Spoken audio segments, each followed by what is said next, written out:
asleep? Jess did fall asleep. She woke up kind of fussy, but I got her all calmed down, and she's asleep now. Is she any different?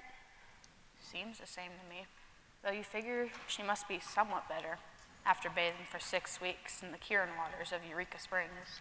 You'd figure. Maybe we'll see it when she's more awake. Come on over here and help me, child. Did you notice, the whole time they were gone, Captain didn't seem to miss them much. Oh, he missed them, in his own way. You see, Captain Keller's a good man, but it's hard between him and the missus. There's nearly 20 years between them, and that puts them at very different places in life. It's hard for them to see things the same way. There's a lesson in that for a young girl like you. Marry a man closer to your own age. It wasn't so bad between them before the baby got sick. Hush, child, I hear someone coming.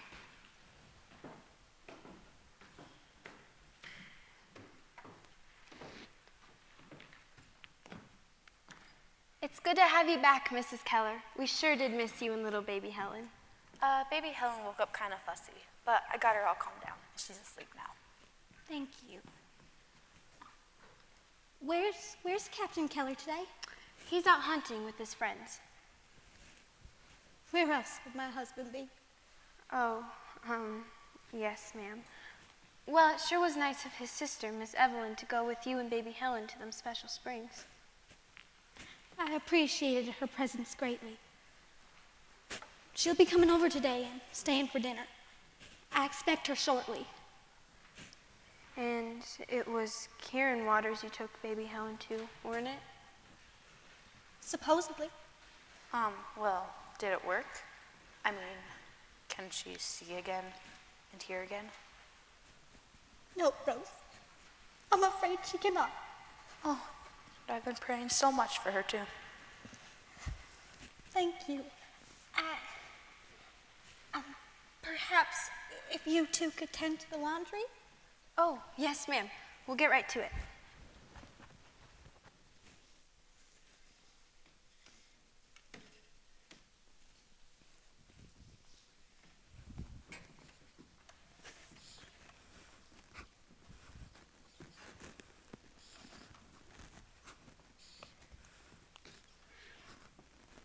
You hoped for a miracle, didn't you, Kate? I was hoping for a cure. Seems so foolish now. Foolish? No. Desperate, maybe. You'd nearly taken her to every doctor in Alabama. Why not try Eureka Springs?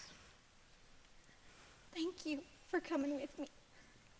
Perhaps desperate is the right word. I had so desperately wanted to make it as if her illness had never happened. Her first 19 months were the happiest I'd ever known. She was so full of life and curiosity. And getting into everything. I already saying a few words. So bright. So... I miss that child, Ed. I know it sounds awful to say, but that was the child I wanted. Not... This one, deaf and blind. And who knows what else. The doctor says the illness likely left her mentally defective as well. She lost almost all the words she used to know. She cries all the time. I'm not even sure if she can tell who I am anymore. That's in God's hands, Kate. We'll just have to wait and see. To my eye, however, there is still a very bright child in there. I'm amazed at how she runs her hands and fingers so eagerly over everything, as if trying to get as much information as she can, and how she can sense the most teeniest footsteps or vibrations. I honestly don't know what would be worse for her. To be mentally defective, or to be trapped in a body that cannot see, cannot talk, cannot hear what's around her. Barely an hour goes by that I do not worry what type of future my dear Helen will have to face. What will become of her? Each day my burden grows. She was once so full of sparkle. Her eyes danced with the light. But now, she just knows darkness. Why? Why do these things happen? Why? Why are babies broken? Why? Is God even there? The world will never accept her. She'll need help every day. What will become of her? Kate, God doesn't seem to answer very many questions that start with why, but he seems to answer almost all that start with how. He will show us how to keep going and how to help Helen. I'm sorry, I'm so tired. All my faith is dried up. Then let my prayers count for the both of us.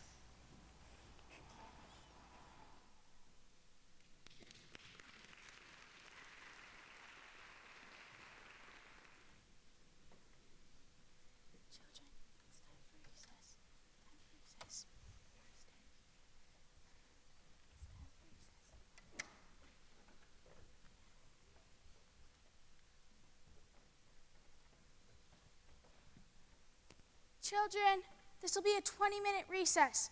Please be sure to return promptly. Annie, come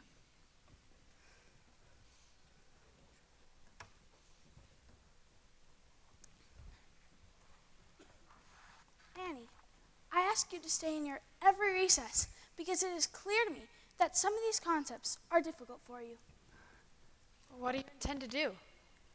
I simply wish to explain things more thoroughly and give you a chance to ask questions.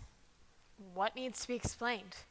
Well, the classification of triangles. Your answers in class indicate that this is difficult for you. Here. This is an equilateral triangle.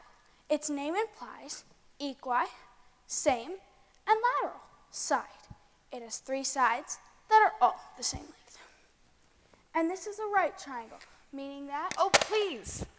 What is the use of any of this? As I have tried to make clear many times, Annie, the discipline of mathematics trains the mind and teaches self-control, a virtue you would do well to cultivate.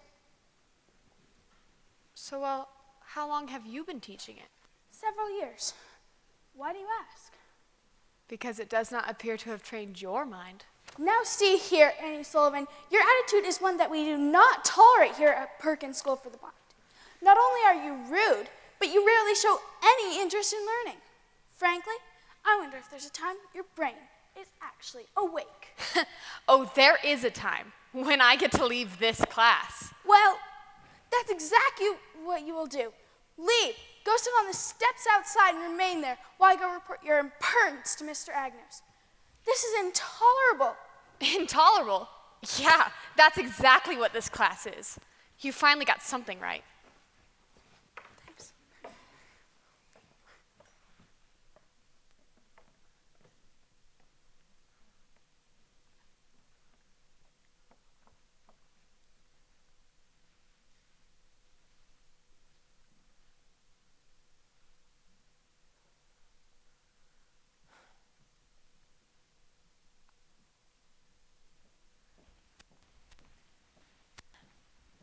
Sent to the steps again, Annie? You're here so often, the teachers are starting to call these Annie's steps. Is that you, Miss Moore? Tell them I don't care about how many times I get told to leave class. Don't you? You should. Why? Because some of us see your talent, Annie, and we're constantly fighting an uphill battle to keep you from being expelled from this school. The only talent I have is for getting into trouble. Well, your talent for that is rather remarkable, I must admit, but look how far you've come. Don't throw all this away. Just 2 years ago, you came to us with bad eyes, dirty clothes, and no schooling whatsoever. But look at you now. You're nearly at grade level in most subjects, and you're outdoing your peers in writing. Except, of course, for your spelling. I'm working on my spelling. I can tell. Miss Moore, I do appreciate your encouragement.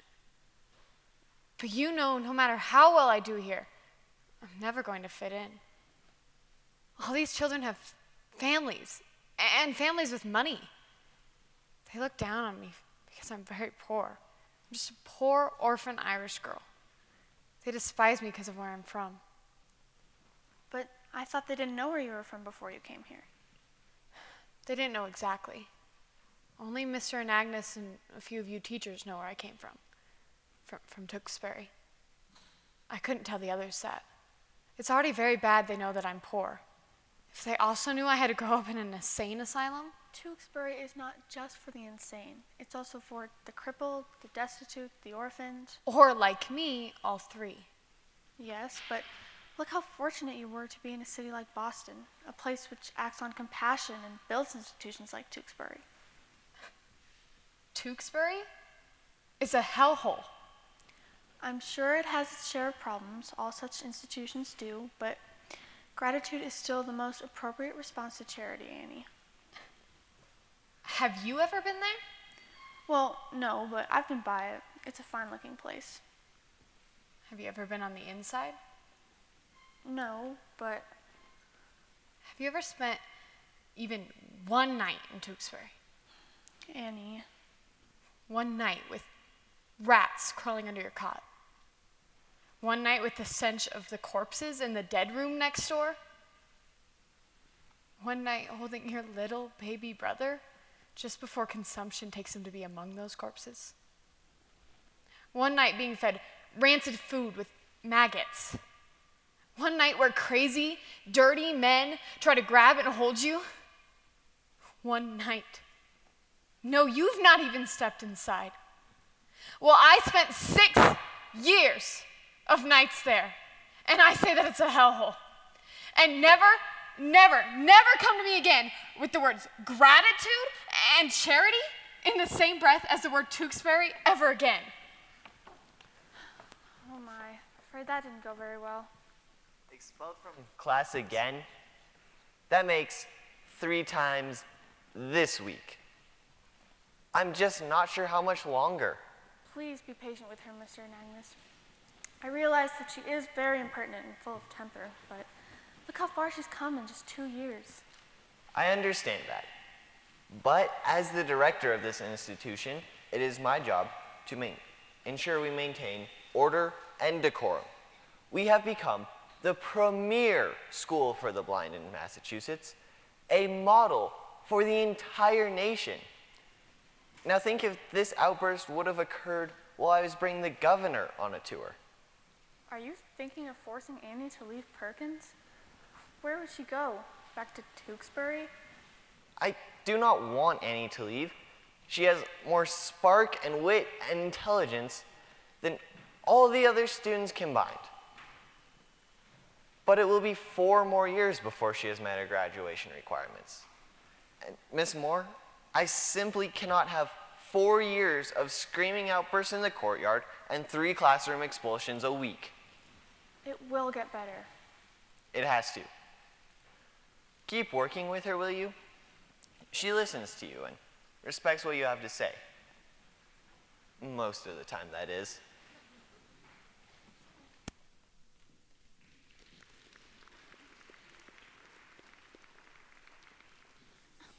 Now, come in here and sit.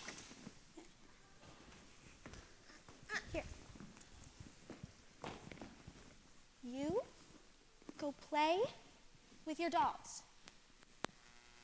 Mother has to go upstairs. How do I get you to communicate? You play with your dolls. Mother goes upstairs. Try not to make too much of a mess today.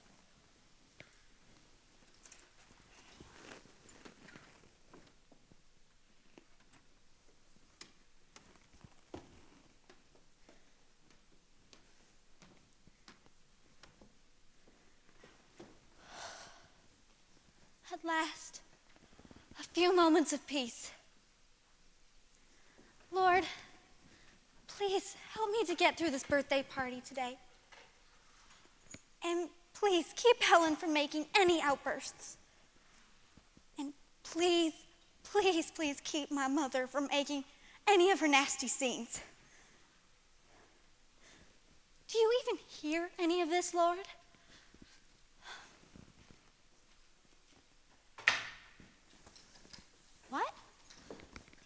Did Helen do that?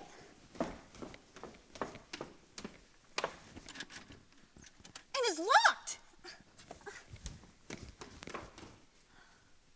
And I left the keys on the hallway table. Helen? Helen, open this door. Helen? I know you can feel this.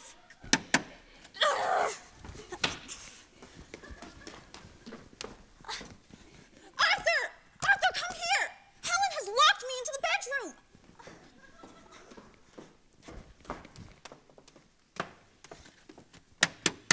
Helen? Open up! Arthur, hurry up! Why, you little devil.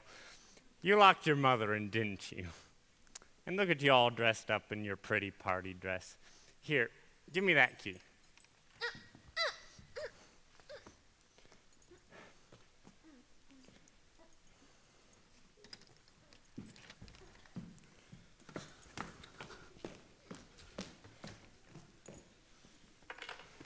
Did you hear her?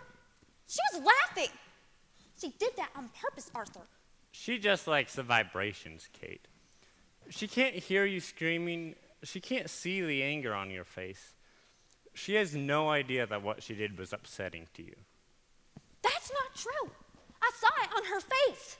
This time, she should be punished, Arthur. For what? In her mind, she was simply creating a pleasant sensation for herself. She willfully locked me into the room.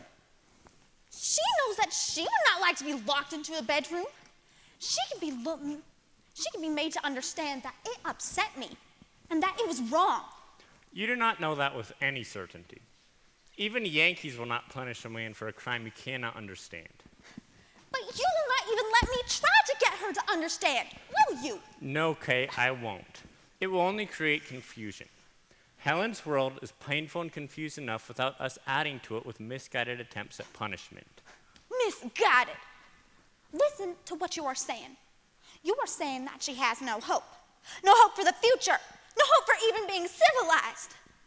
As for me, I still hope that she can be helped to become better than this. You do not know that with any certainty.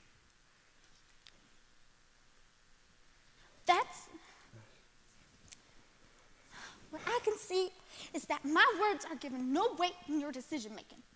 Therefore, I will cease to waste them upon you.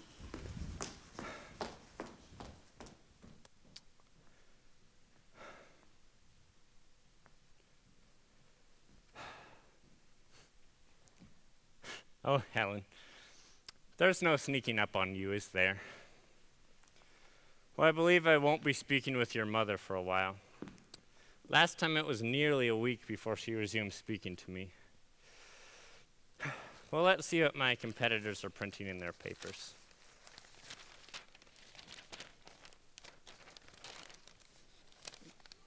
What are you doing, sweetie?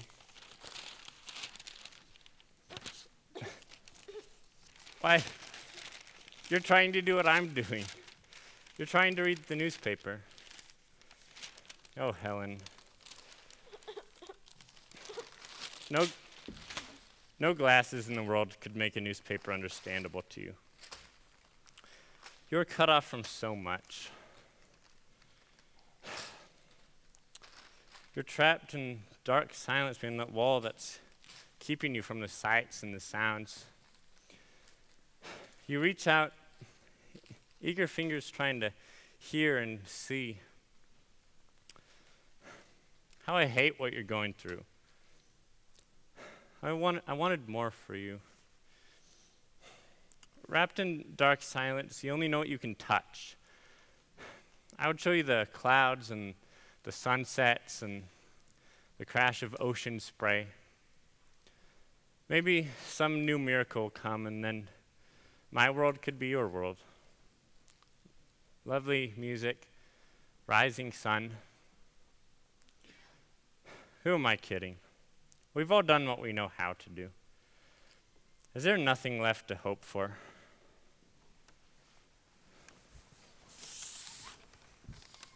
May I come in? Oh, Ev, it's good to see you. How are the preparations coming? Thanks for coming to help. It's much appreciated. You're certainly welcome. She's not in a very friendly mood, is she? Her usual these days, I'm afraid. Has anyone else arrived? No, you are the first. Kate's brother Fred will be bringing their mother. She likes to arrive late so she can make an impressive entrance. I don't think she's happy to be sharing her birthday celebration with someone else, especially Helen. She's not very fond of Helen, is she? She thinks Helen should be put away. I honestly think she believes Helen is some kind of beast. What is she doing? This started a few days ago. She realizes the moving lips must mean something, but she can't figure out what. It makes her very frustrated. I'll say.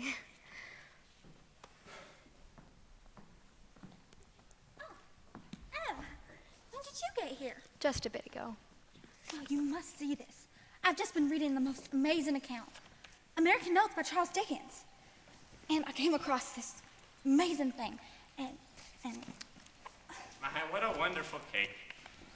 You've outdone yourself, Vinny. thank you, sir. Even Kate's mother should like this. Them Memphis folks are impossible to please. Always looking down on us here in Alabama. But you didn't see them complaining when it was the blood of Alabama's sons being spilt in the war. No, sir.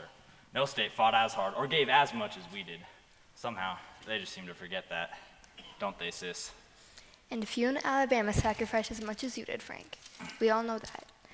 But please, can we put the war aside long enough to give a 7-year-old girl and her grandmother an enjoyable birthday, please? I reckon. Speaking of, Oh, Mother! How are you? How was the trip down? Bumpy, hard, long, same as always. At least I had Fred to keep me company. He is the only one in this family who ended up with any common sense at all. Well, please sit down. Let me take your things. Rose, can you please get the drinks for our guests? Yes, ma'am. Vinny, can you please fetch Helen from the garden? Yes, ma'am.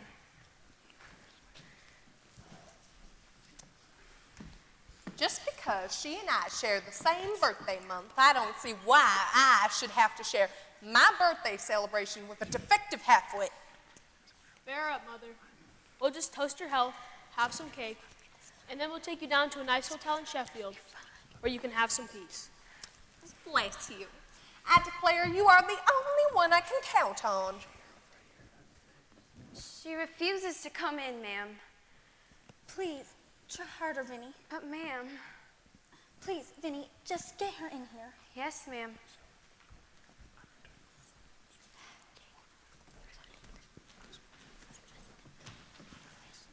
Oh, good. Maybe your neighbor Chillin can help me. Why is Helen outside? Look at her nice dress. Nice. She got all wet. And everyone's waiting on her, and she's refusing to come in. Never have I seen such a stubborn child. Helen, come on. Where's Helen, Kate? She's in the garden. Vinny's working on getting her to come in. You mean I came all the way down here to share my birthday with her? She won't even come into the house? can't say I blame her. Shh. She's a half-wit, Mother. She probably doesn't know what a birthday is.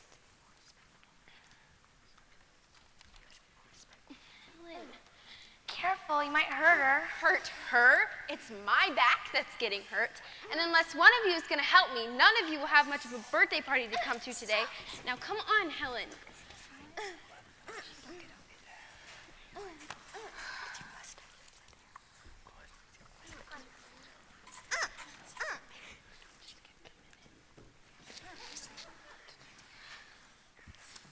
I say, if she wants to stay in the garden, we should just start without her.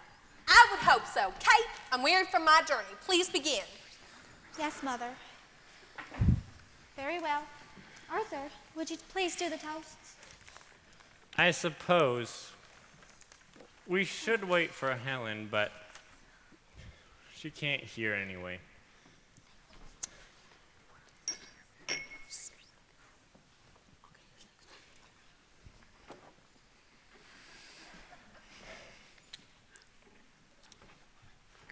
we gather here today to toast the health and the happiness of two of our favorite ladies.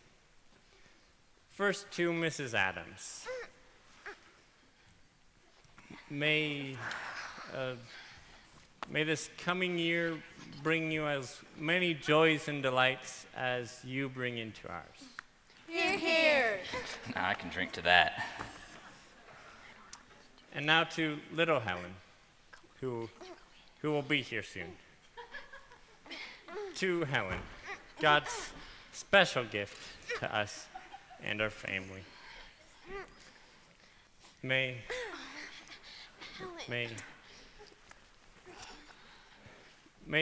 this year bring you new ways to touch and feel all of God's wonderful world. Hear, hear.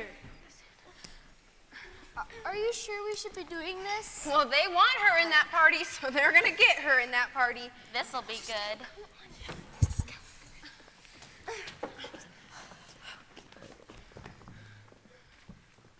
No.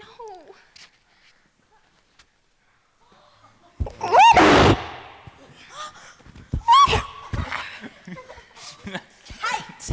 Look at this filthy, naughty beast of a girl! I'm ashamed to have her in my family. Ow! You little monster! Get her out of here! And all these children, get them out! Yes, I've had enough! Yes, ma'am, yes, Go ma'am. on, get! Kate, I have never been so humiliated in my entire life. As far as I'm concerned, that is no granddaughter of mine. That is just a savage, or worse. That child needs to be committed and put away before she causes greater damage. His words are right.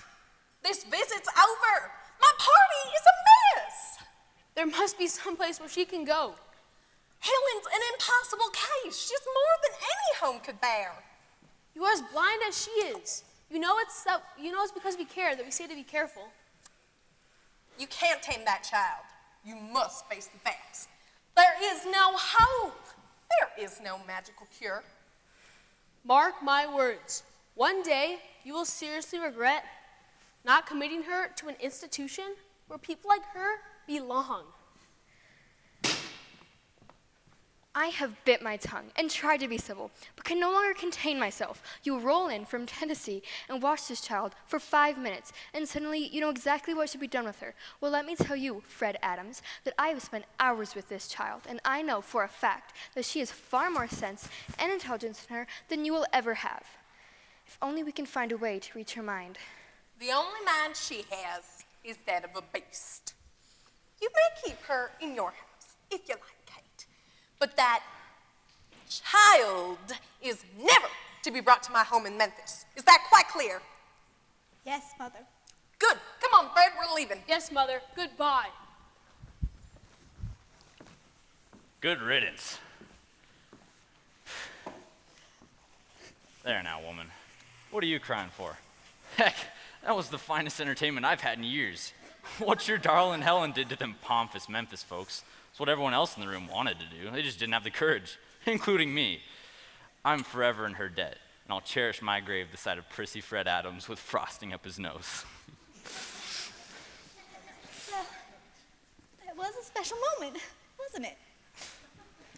I was just hoping that Mother might see some of the spark that we see in Helen.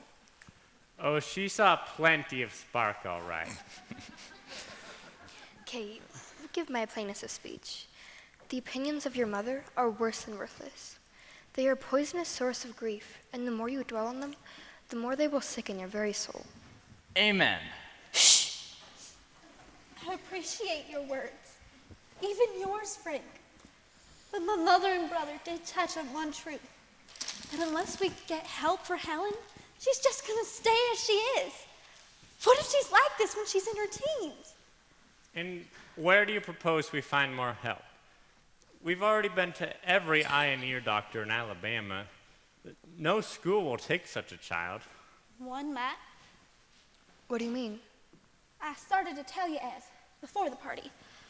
I was reading this book today, American Notes by Charles Dickens, and I came across this account of a girl named Laura Bridgman he met during a visit to a special school in Boston.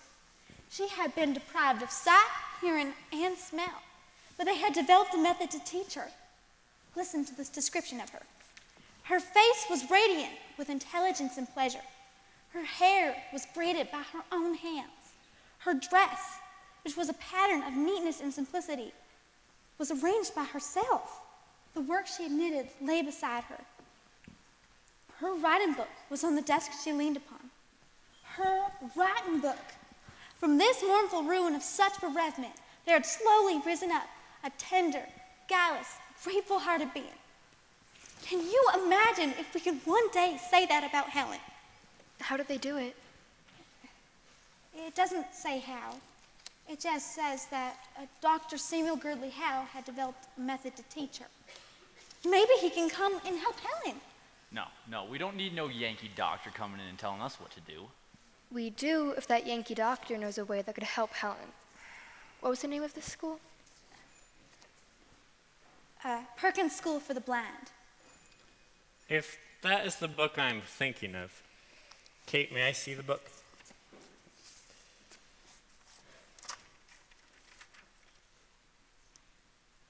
Kate, dear, this was published in 1842, 44 years ago.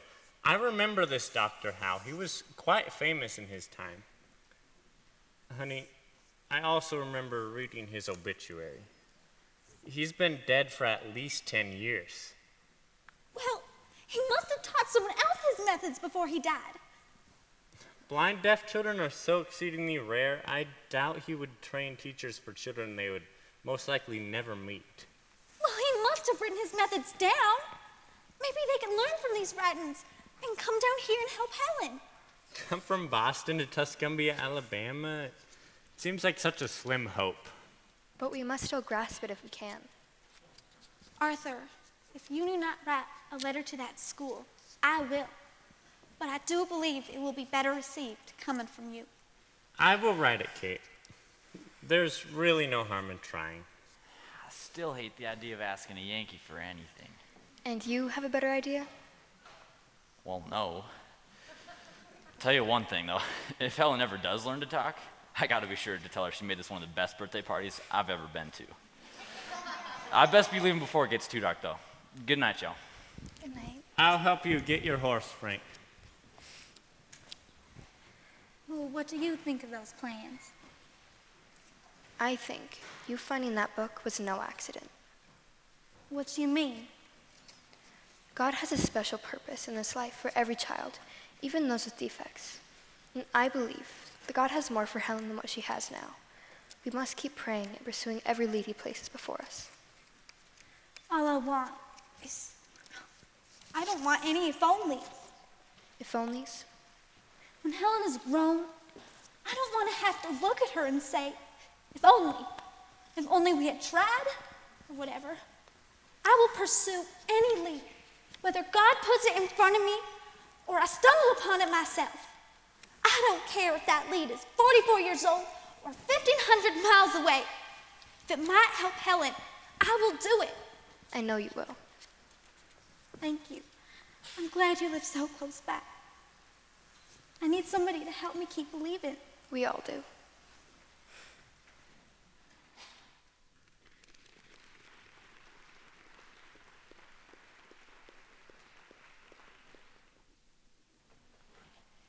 Any luck? None. We've asked every one of our teachers. No one was interested. First of all, none of us have ever taught a deaf and blind child. But that shouldn't hold anyone back. Once a teacher's gone through Dr. Howe's notebooks, they would know more than anyone on the planet how to teach such a child. I know, sir. The real problem is quite simply put. No one wants to leave everything they have here in Boston to spend perhaps years in, where was it? Tuscumbia, Alabama. But we must send someone. This is too great of an opportunity to let pass by. Opportunity? You see, special cases like this create intense public interest. The work Dr. Howe did with Laura Bridgman helped raise the funds that established this as a premier school. And I thought he was just trying to help a deaf-blind girl. Miss Moore, there is nothing wrong with both doing a good work and letting others know about it so that they can help fund your efforts to do more good works.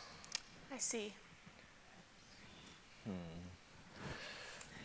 We need someone who has few ties to Boston, with an adventuresome spirit, who understands working with blind children. Maybe one of the other schools in Pennsylvania or New York. No, she must be a Perkins teacher.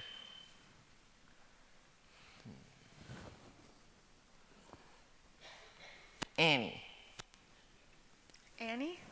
Anne Sullivan? Why, yes, don't you see? She would be perfect. She has no family. She just graduated. She has no job, and her recent eye surgeries have nearly corrected all her vision problems. But not her emotional ones. You yourself have commented several times on how she has matured in the past 4 years. Oh, I know. She has made tremendous improvement. And she graduated first in her class. In a class of 8 students. Well, recall the maturity and poise she showed while giving her valedictory address. The governor was in the audience and was quite impressed. There's a huge difference between making a nice speech and successfully teaching a severely handicapped child. I have a class starting in a few minutes, so let me say this as plainly as I can. This is not the right job for Annie. Talk some sense into her, Mary. I have to leave. Mr. Anagnos, there is no denying that Annie is quite intelligent and has matured considerably in the past 4 years. Yet she's still a very young and turbulent woman. She's never taught anyone, and this child would challenge the most experienced teacher. I fear we would be sending her to face discouragement, if not complete failure. Annie does not need that, not for her first job.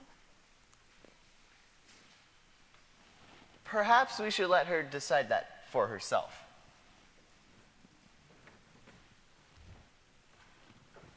Annie, would you please come here for a moment? What is it, Mr. Anagnos? Would you please have a seat? I thought we might have a little chat. About what? Well, I am always interested in special opportunities that may arise for graduates, things that may be of benefit to them. Mr. Anagnos, what is this about? Annie, it's about this.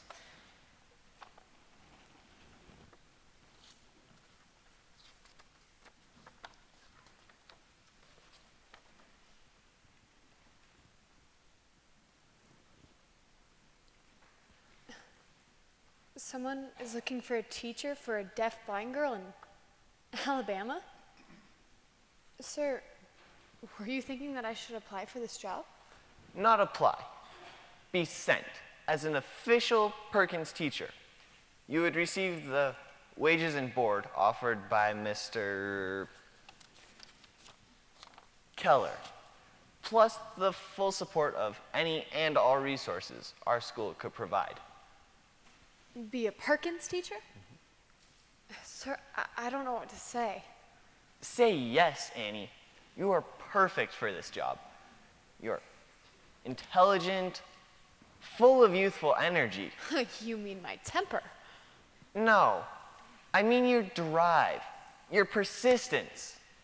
And besides, I have seen you visiting with Laura Bridgman at her apartment on the grounds. She's a very fascinating woman.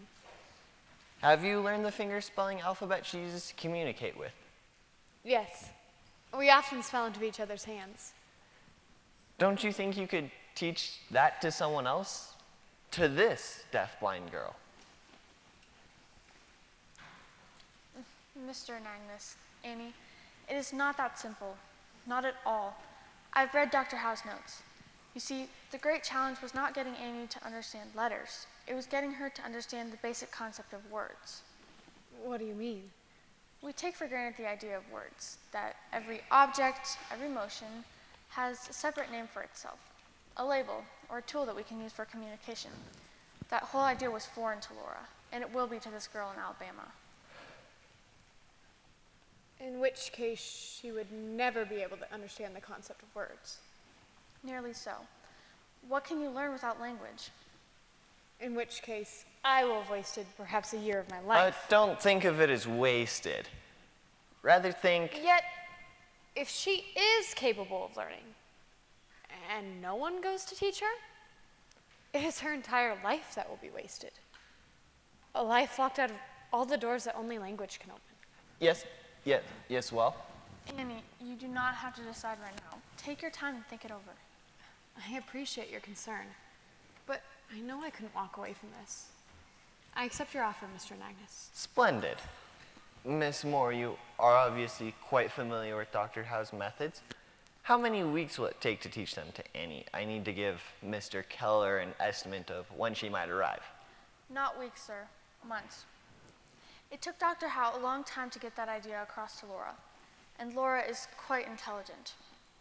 Annie, you need to be realistic about the challenge involved. We don't know what made this girl blind and deaf. She may have other defects. You need to decide what is best for you. She may never be able to grasp the concept of words.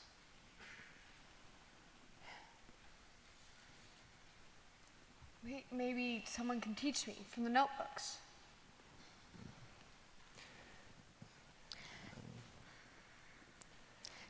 You should also study the teaching theory. He left many notebooks of highly detailed descriptions. You need to study how children develop mentally and psychologically. Yes, it wouldn't make any sense to send her without preparing her as much as possible. May I entrust her preparation to you, Miss Moore? If Annie finds that acceptable. Oh, yes. I'd very much enjoy working with you. Splendid. And I am late for an important meeting, so if you'll excuse me. We understand.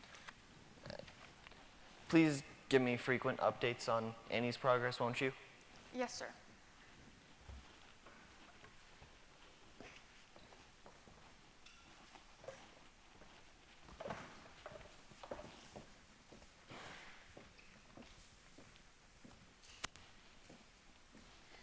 You made a hasty decision just now, Annie. Think carefully about this. No one will think less of you if you change your mind. I'll think about it, but I don't think I'll change my mind. You have a great heart, Annie Sullivan. If this is truly what you want to do, I will do all I can to help you prepare for it. Thank you. That means so much to me. Well, you might as well start with this. Photographs? I volunteered to be an archivist for the school. I've been collecting photographs from the early years. There's Dr. Howe, and there's Laura Bridgman about the time he was teaching her. She looks so young. That was 40 years ago. Look, there she is again, threading a needle. Her lacework was among the finest. It sold throughout the country. Teaching her was probably Dr. Howe's greatest accomplishment, yet also his greatest challenge. You need to think carefully about this. I will. I won't let you down. You won't disappoint me, Annie. You don't have to prove anything to me. I'll gather up his notebooks and bring them to you later this afternoon.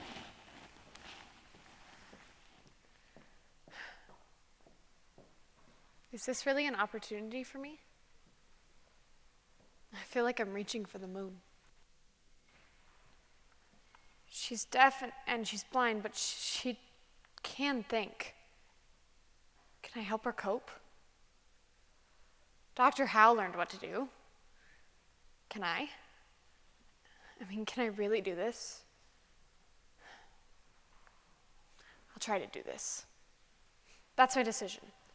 I'll study so I can find a way to reach into her mind. I'll pray and I'll set my standards high, and I'll keep working at it until I get it right. I can do this. I have to do this. For Helen.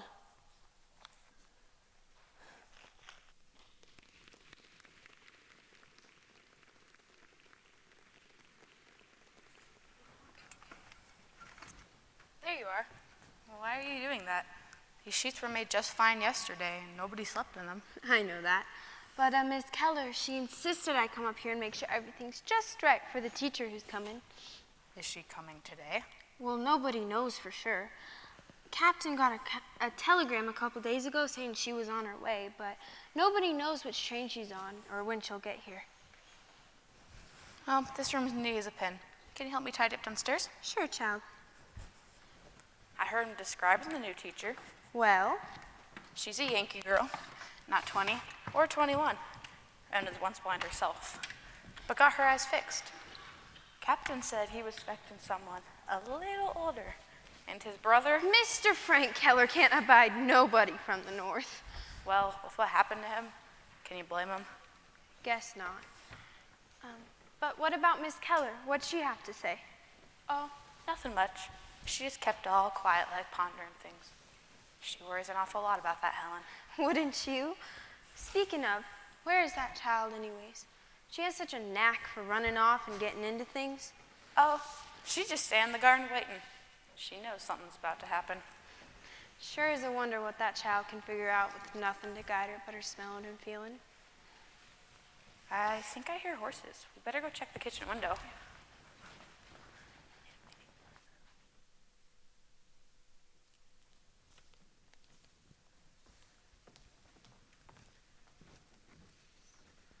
So right now, the only way she can communicate is through signs. But she's very clever and has come up with dozens of signs for all sorts of things. Really? I'm sure that'll help at first, but I hope they don't get in the way of her learning more versatile means of communicating. Oh, this is my husband, Captain Arthur Keller. Miss Eddie Sullivan, we can't tell you how much we've been looking forward to this day. Welcome to our humble plantation. We call it Ivy Green. We want you to feel perfectly at home here, and if there's any... I'm sorry, but where's Helen? Of course, eager to meet your young student. She was here a moment ago. She must have gone inside. Please, come on in.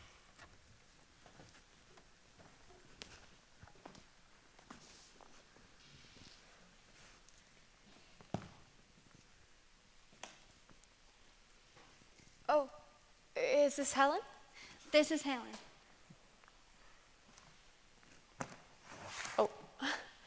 Oh, she knows about keys and locks. Oh yes. Now, Helen, this belongs to Miss Sullivan. Not? This isn't yours. No, this isn't yours. This is Miss Sullivan's. Here, Helen, look at this instead. She's a feisty one, isn't she? Oh, yes. She has plenty of spirit, I say. We have a room for you upstairs. I think it would be good if Helen came up with me. She's obviously quite curious about what's in my bag. She can help me unpack, and we can begin to get better acquainted. Good idea. I'll carry this up for you. And Annie, if you need anything, I'll be right down here. Thank you.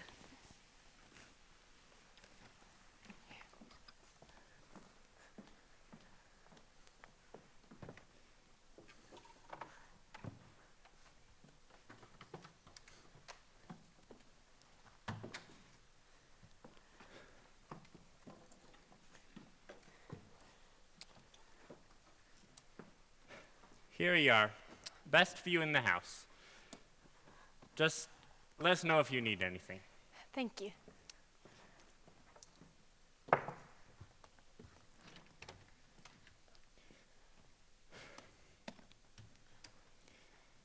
You know, I think this is going to work out just fine.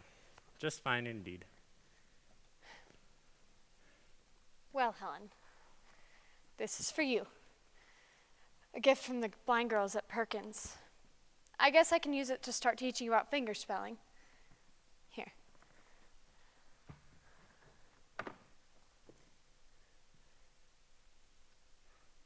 Doll. D-O-L-L.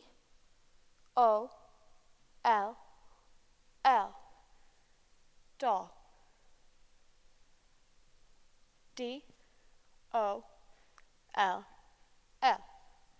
You try. D-O-L-L. O, L, L. Very good. Here. Oh, just one more time and you can have the doll back.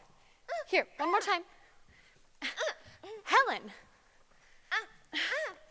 Oh. Oh. Calm down.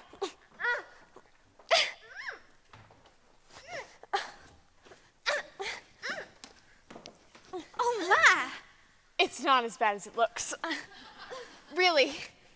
Oh, I was just starting to teach her about finger spelling and, well, it's a long story, but I put her here to calm down and she won't calm down.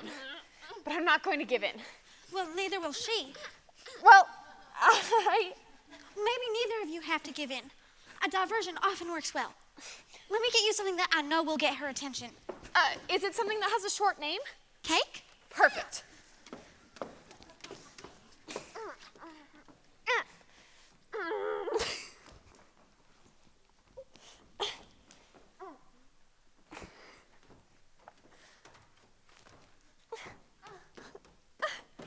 Here.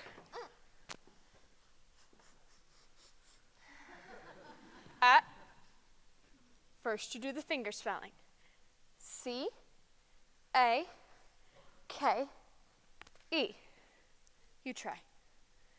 C, A, K, E. Perfect. Here's your cake. It's amazing how fast she learned that.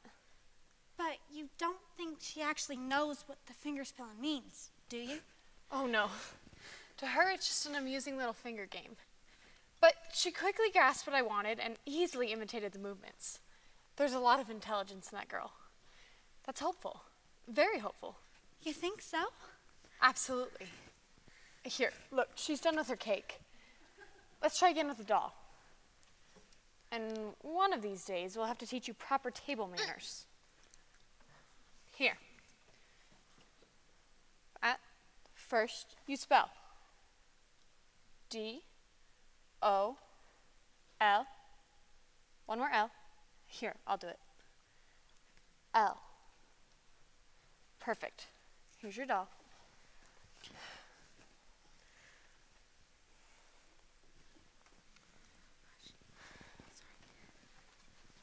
Oh my.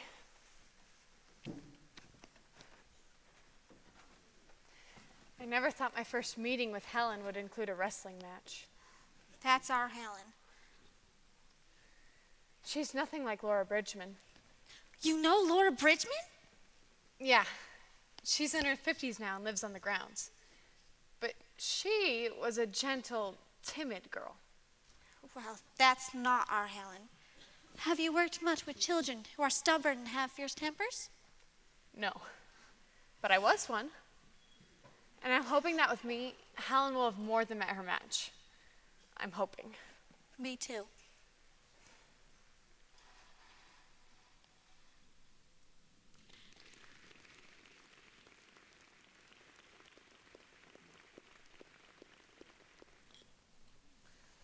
Do you like your lunch, miss?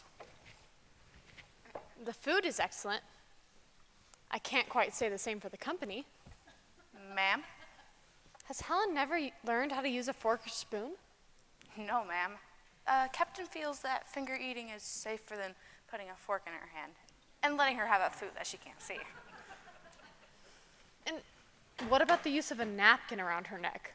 Surely that poses no danger to her? Oh, no, ma'am. We've tried it lots of times, and she just throws it off to the ground. So you gave up? Yes, ma'am. Seems sensible. What? My word! Did you see what she just did?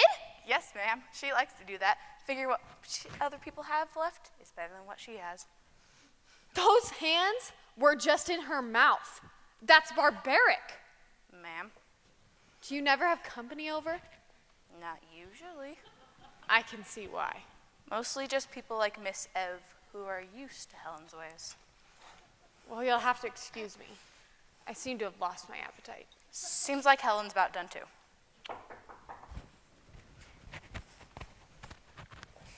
Can Helen come out to play? Ma'am, it's the neighbor chillin'. Is it all right if I send Helen out to play with him? She always likes that. and the oldest make sure she doesn't get into any harm. Yes, that would be fine. Helen put in a good morning's work today, and I could use the time to think.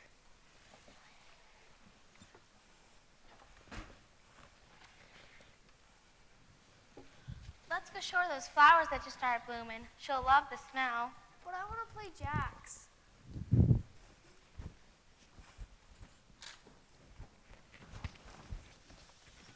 Where's Helen?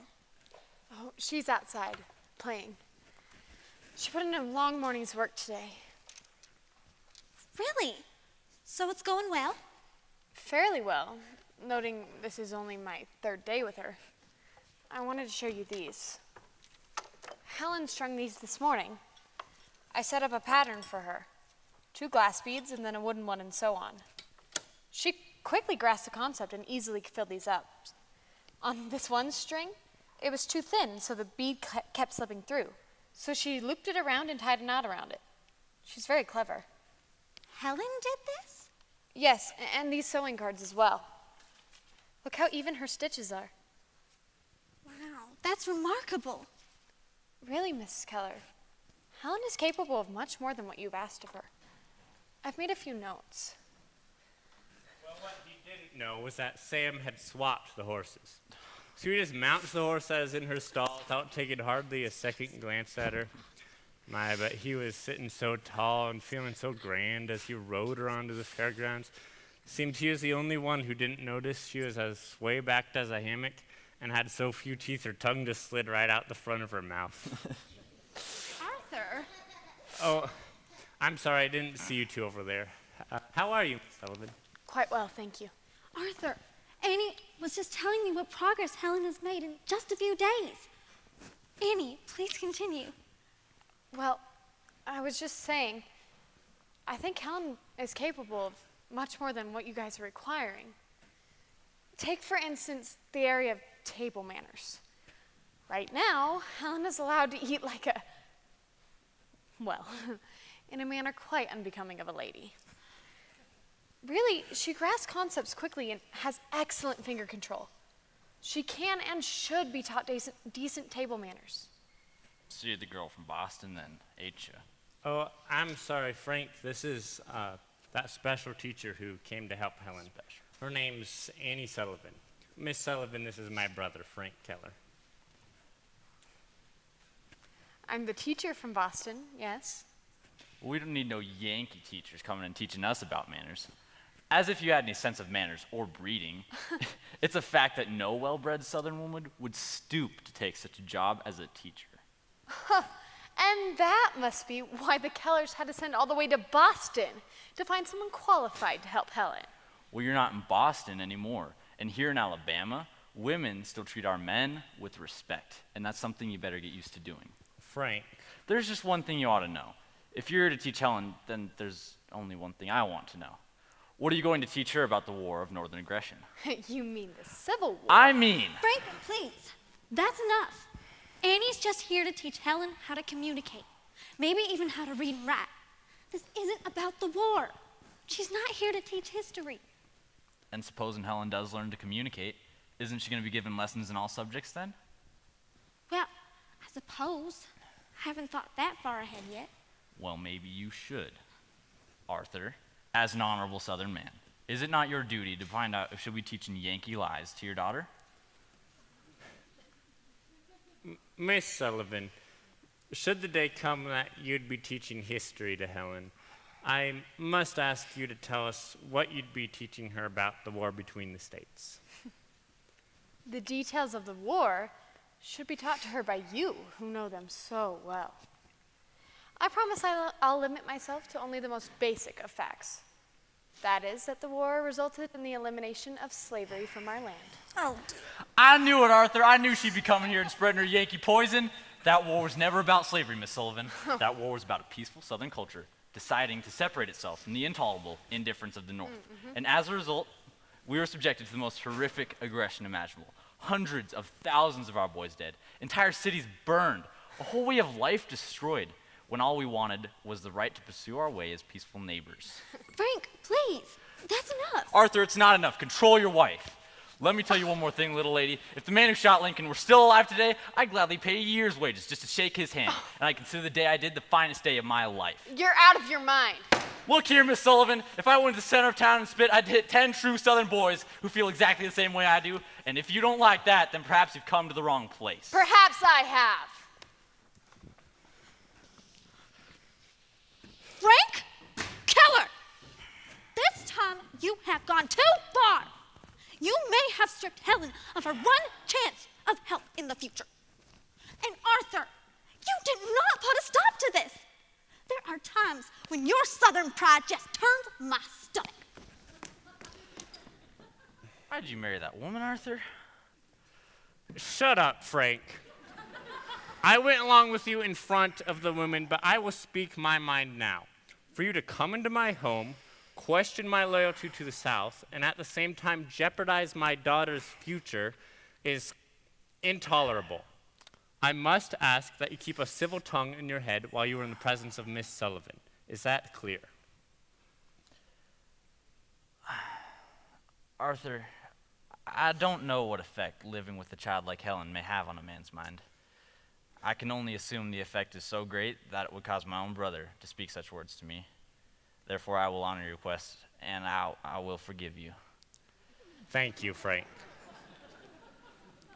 I best be on my way. Good day, Arthur. Good day. Annie, please, think about what you're doing. Think about Helen. She needs you. I need you. I came here willing to spend years trying to teach one child. I came here willing to face disappointments and severe challenges, but I refuse to be disrespected and to have my values belittled while absolutely abhorrent views are held by those around me. I cannot live in a place like this. Neither could I. If this were a place like that. But it is. You heard the man. That's just Frank. And yes, there are some others who like to speak like him, but not nearly as many as he would like to think. And Frank himself was not always this way. He is a very bitter man, Annie, and some would say with good cause. Nothing excuses his behavior. No, it doesn't excuse it, but it might explain it. Annie, Frank's wife died giving birth to their second son. He raised those two boys by himself. They grew up into strapping, fine young men. They were his whole world. He went to war with them, and he lost them both on the same day at Shiloh, not 30 miles from their farm. Every 7th of April, he goes to the place where he found their bodies, laying side by side, torn apart by a Union shell. He wears that Confederate coat every day to honor their memory. I didn't know. Even knowing all this, for a long time, I couldn't abide in Frank. But then, I lost my own child. But I thought Helen was your first child. My first child. My first Helen could hear and could speak and giggle. But I lost that child. A very different child now. But I think I understand Frank better. I don't know what it's like to be a parent that loses a child. But I do know what it's like to be a child that loses a parent and a brother. Oh, Annie, I didn't know. Bitterness turns up to anger, and then you say the most venomous things. That's Frank. That's also been me, too often. Annie, please stay. I know I can't bring back your first Helen. But you can bring out all that is possible in this Helen. I'm sorry I'm so hot-headed at times. I didn't come all the way down here just to be chased off by the rantings of one man. I'll stay. For you and for Helen. Thank you. Oh my, this is all giving me such a terrible headache. If you don't mind, I'd like to freshen up a bit before supper. Oh, I understand. And I'll let you know when the food is ready. Thank you.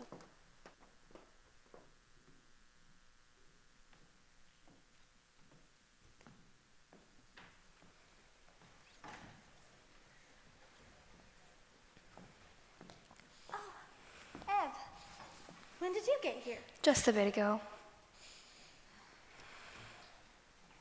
I don't know if you heard, but Frank and Arthur had Annie and Frank had a big blow up, and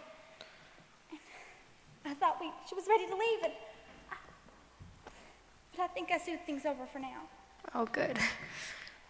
Oh, Ev, I feel like all my hopes and dreams are being suspended by such a thin thread. Annie Sullivan. To have that thread almost snapped by stupid, bullheaded comments by Frank and arrogant silence by Arthur. Kate, our hopes for Helen don't rest on Miss Sullivan. Ultimately, they rest on God, and He's coming through for you. I wish God didn't have to make it so hard. I'm sorry, Ev. I appreciate your words. I really do. I'm just... You're worn out, and that makes it hard to hope or believe anything. But look what He's done so far. He brought a teacher all the way from Boston, but not just any teacher. A teacher with enough spunk and fire that she might be able to tame and teach Helen. Kate, I feel it deep in my soul. God has a special plan for that child. Of course, He does for every child. But I truly believe He does even more for special ones like Helen.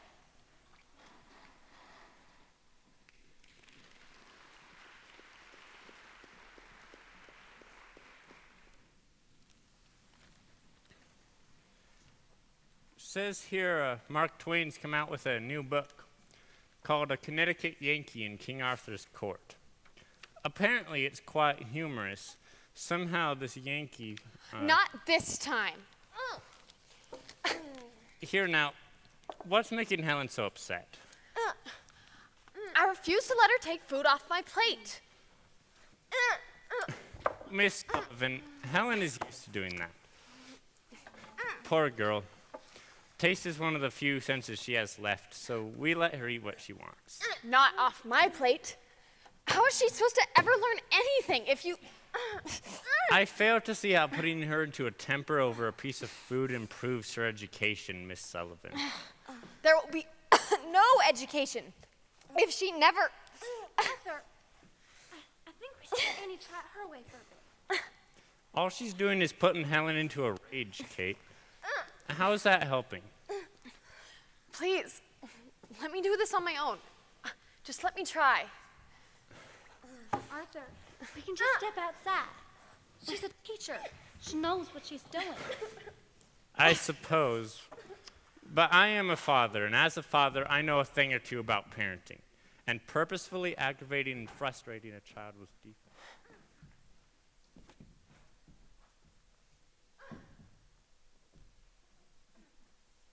She's a teacher. She knows what she's doing. Do I? Is this really the way to teach this child? Oh, Helen, I wanted you to learn first of my love. But I see no other way. I cannot teach a defiant child.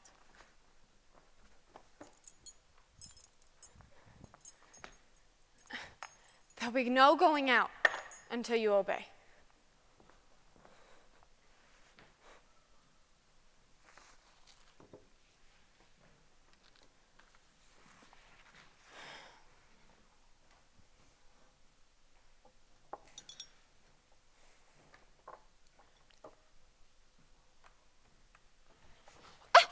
You little beast! Where'd you... Ow! Where'd you learn how to do that? Ow!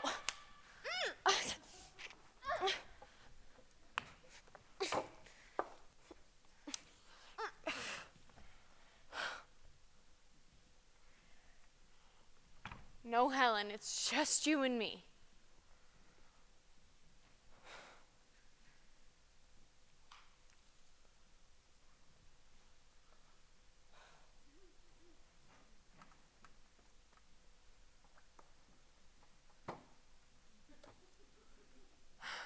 Well, that's a start.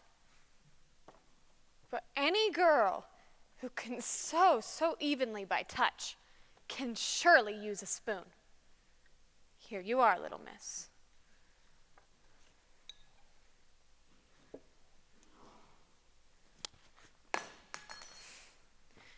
guess I should have expected that. But what you throw down, you must pick back up.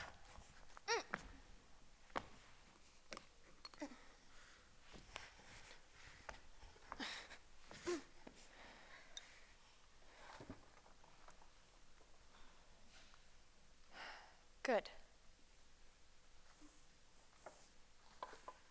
Not so fast. First, use this.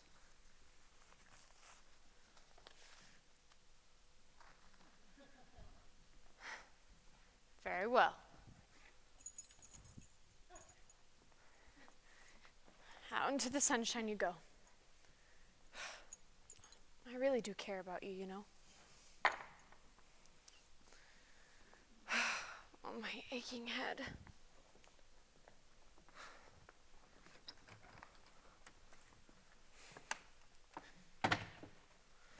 Oh, my dear Helen, what a fighter you are.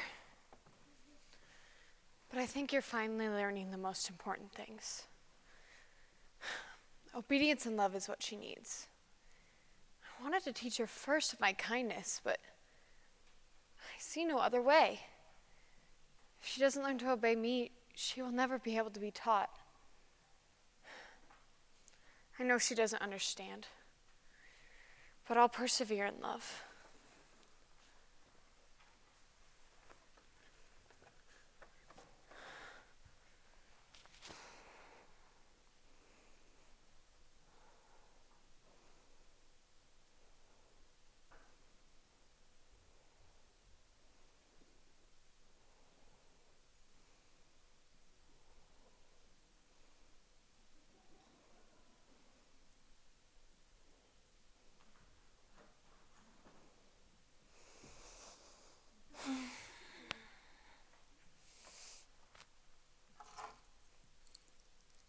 Oh, 1 o'clock.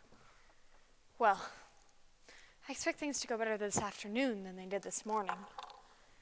Can't get much worse.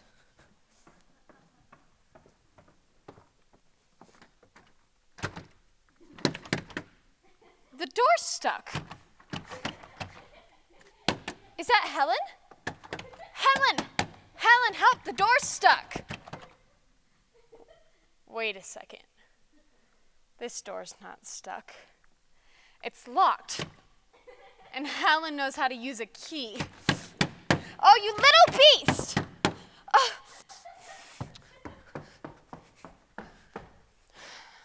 Oh, there's Mrs. Keller. Mrs. Keller! Mrs. Keller, come help! Helen's locked me in. Oh, dear. Not again. Again? You've done this before?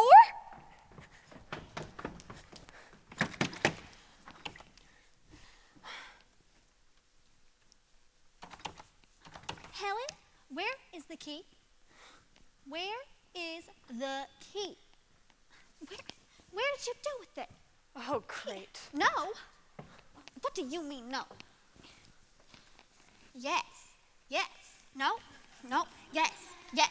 Find key now. Easy there, Helen.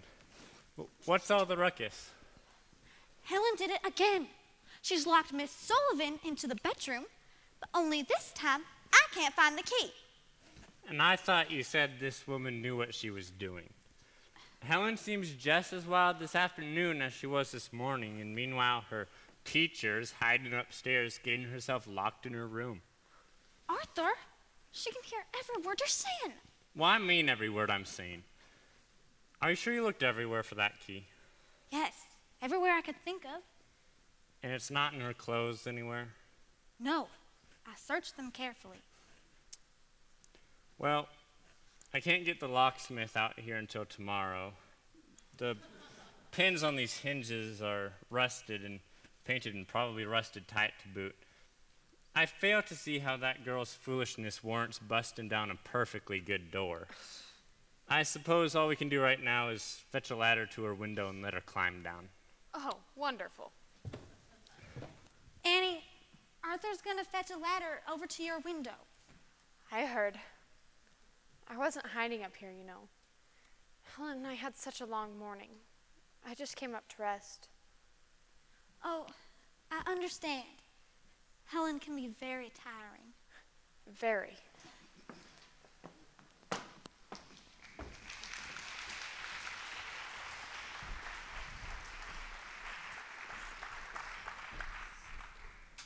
Here you are, miss. I'll go down behind you to make sure you don't slip. I'm much obliged. I bet you coming down a rope would be more fun. How'd she get stuck up there in the first place? Must not be too bright. Oh, it looks like her dress got caught in a nail or something.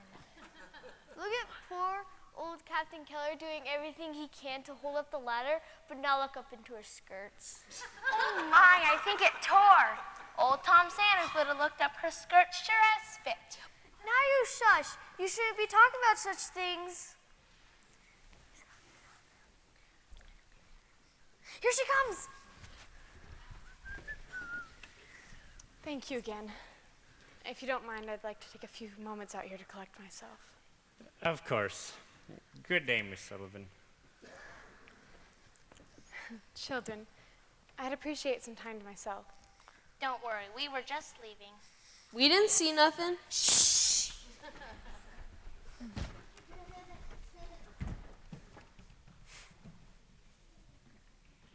Maybe he's right.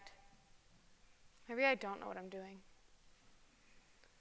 She's so wild now, and it just seems like I should pack up my bags and head home on the train. This girl that I've tried so hard to reach.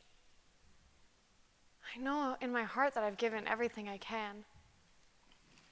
Is this goodbye?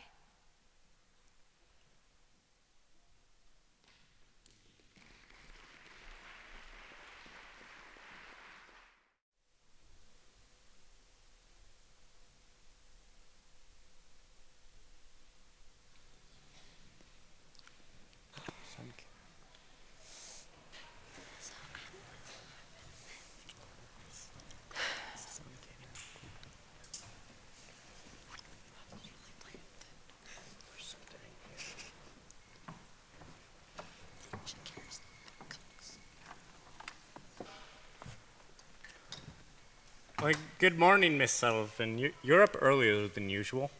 Yes, I wanted to get up before Helen awoke. There's something I have to discuss with you both. Oh? Nothing serious, I trust. Actually, it is. I can't continue with the present arrangement here. It's not working. You mean you're leaving? What's not working? No, I don't want to leave. But neither do I want to fail here. And I will fail unless... Unless what? Unless I'm able to work with Helen without any interference. Interference? Who's interfering? Well, you are. You both are, but perhaps especially you, Mr. Keller. Excuse me? That came out badly. It's okay to be upset. Sometimes the truth is upsetting. What truth? The truth is that Helen is a tyrant. She acts more like a tyrannical queen, and you act more like her subjects than her parents. She can have anything she wants, do anything she wants, anything to make sure she doesn't get in trouble, or that she doesn't get upset. She lives in a world that is so small, so cut off. There's nothing wrong with trying to make that world as pleasant as possible for her. Unless by doing so, you're ruining any chance of her world getting any bigger. Now see here, Miss Sullivan. No, wait! Arthur, I want to hear what Miss Sullivan has to say. Please continue, Annie. I'm sorry. I know you love Helen very much, and you only want what's best for her. But if she does not learn to obey me, she can't be taught. Just what are you proposing? I think I need to separate Helen from you for a time. A few weeks at least. So that she can no longer go to you to say yes when I've already said no.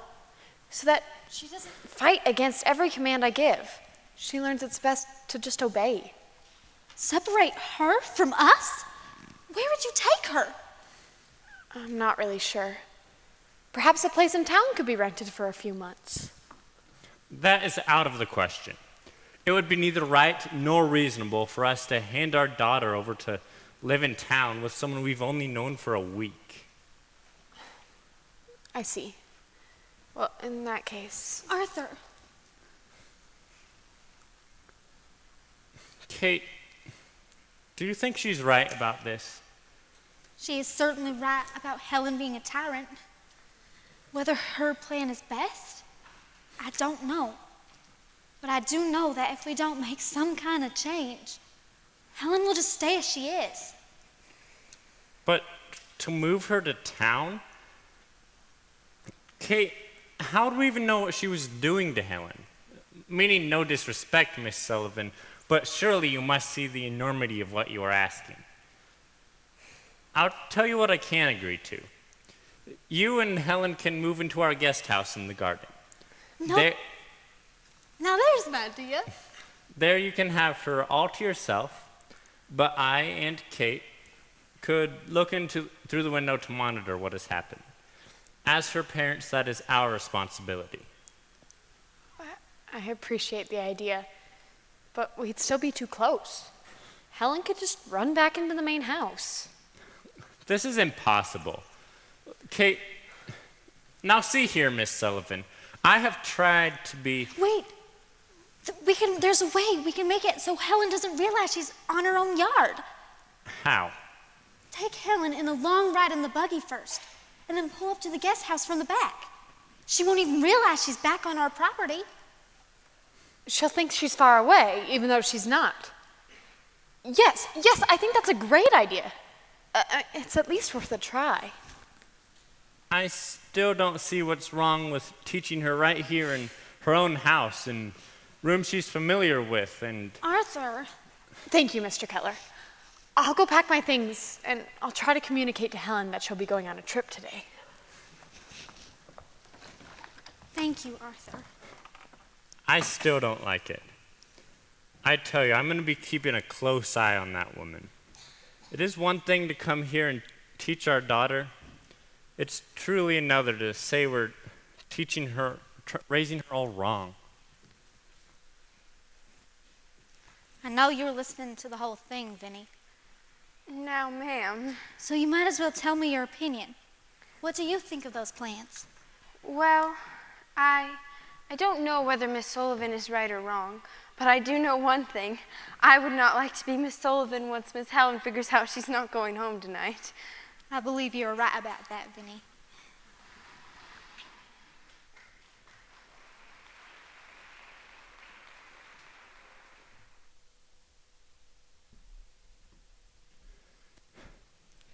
God, help me trust her. She may be just what Helen needs. Helen, my Helen, I will let you go.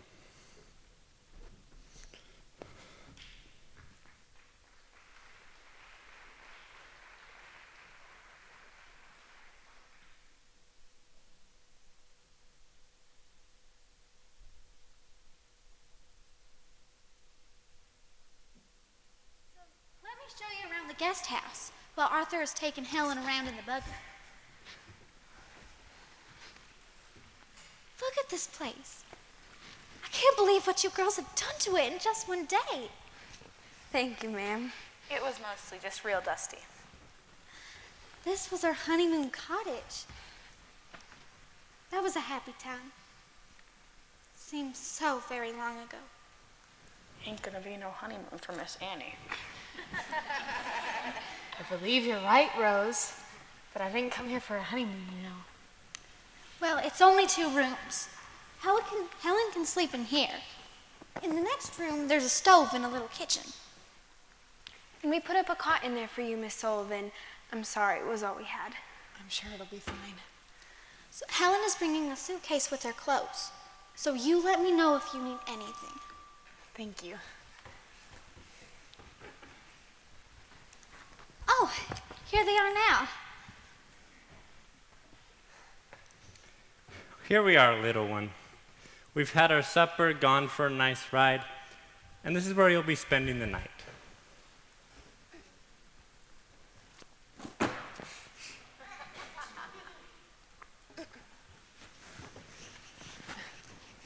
Thank you again. Good luck, Annie. I'll be praying for you. I think we best be leaving now. Now, I'll just be checking in on things in the mornings and the evenings through this window. I appreciate you keeping the curtains open. I understand. Here, Helen. Let's see what they brought you.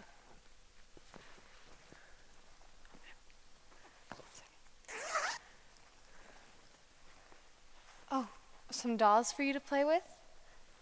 Oh, and some pretty dresses? Yes, this'll do just fine. This'll be what you wear tomorrow. But right now, it's time to get you ready for bed.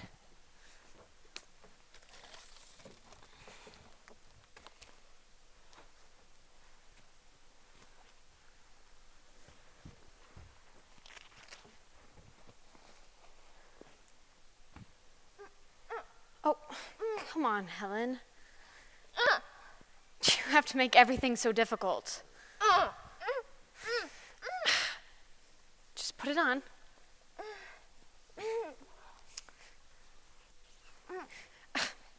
Here, come on.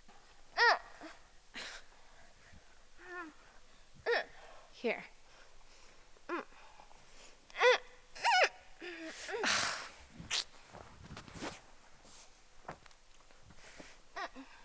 Go to bed, Helen. Come on. Here.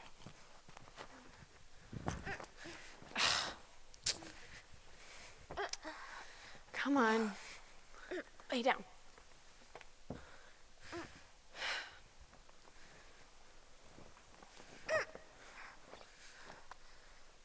Lay down. Come on, Helen. Go to sleep. Shh. Shh.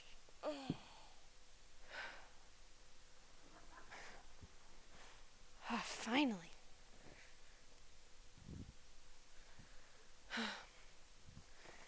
Well, my dear little queen, I think your grasp on the throne is finally slipping. Perhaps tomorrow we can rid you of it altogether. Oh, my aching head.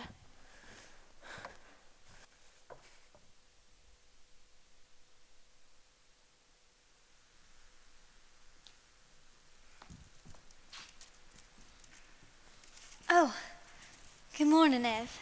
Good morning. I brought you these apples. I thought you were going into town today. Oh, I am. I just got distracted, that's all. I ran into Arthur in the yard. He told me about Miss Sullivan and Helen moving to the guest house. How's that going so far? Well, it just started last night.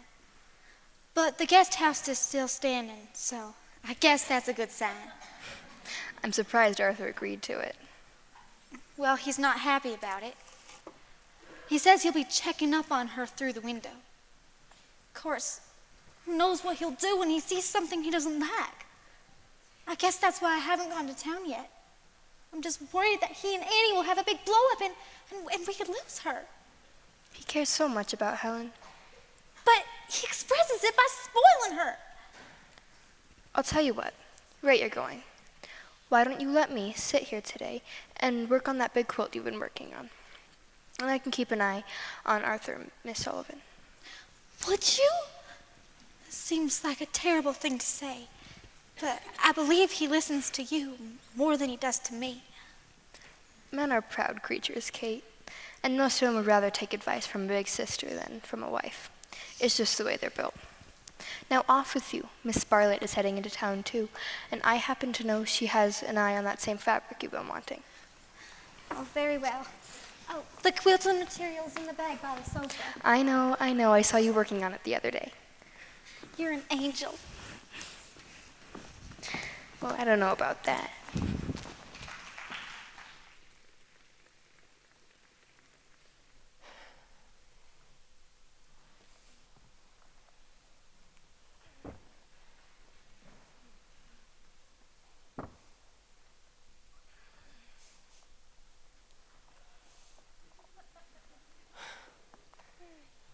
Good morning, sleepyhead.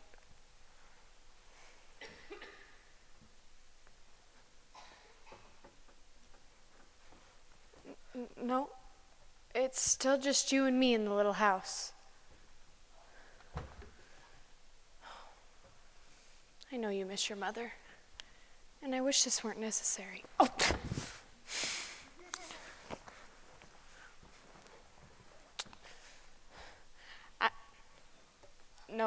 No. This morning, we're doing things my way. First clothes, then breakfast. Clothes, breakfast.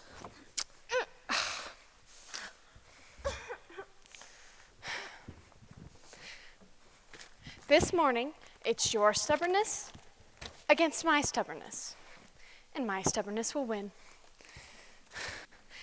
Plus, knowing your appetite, I don't think we'll have to wait long.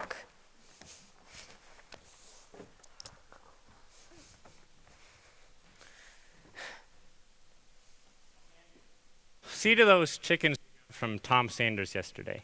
Yes, sir. It's already 10 o'clock. Has Rose milked the cows? I believe so, sir. Well, you better go check on her.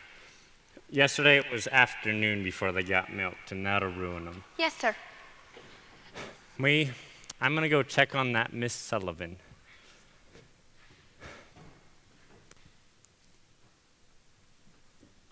I knew it. I knew it. Kate has got to see this. Where's Kate? Gone into town. You knew she was going there today. Oh, that's right. Ev, you have to come with me to see this. To see what, Arthur? To see what a terrible state Helen is in. I have a right mind to send that girl back to Boston. It's 10 o'clock in the morning, and do you know what I just saw? I saw my daughter sitting on the floor in her nightgown, hair uncombed, while looking miserable while her breakfast sits on the table, and Miss Sullivan will not allow her to eat it. Now, Arthur, I know things look bad right now, but that Annie Sullivan will be Helen's salvation. How can you say that? Helen must learn obedience, and Annie's the perfect person to teach it to her. But it just don't seem right, Ev. Withholding food from a child, especially a child like Helen. Helen is not going to starve. Just let them be. I'll go with you this evening and check on them. We'll check on them together. Now, just leave them alone. Everything will be fine. You really think she's going to be Helen's salvation? I really do, Arthur. Unless you scare her off. I hope you're right, Ev. I hope you're right.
Look, doesn't that look nice?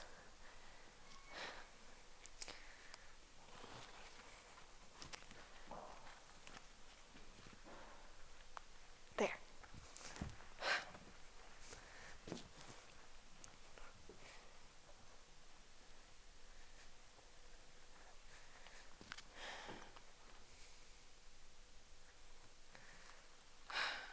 Oh, my dear Helen. I think you'll find it so much nicer to be a learned princess than an ignorant queen. And today, you've taken the first steps in those directions. Here. Have some milk with that.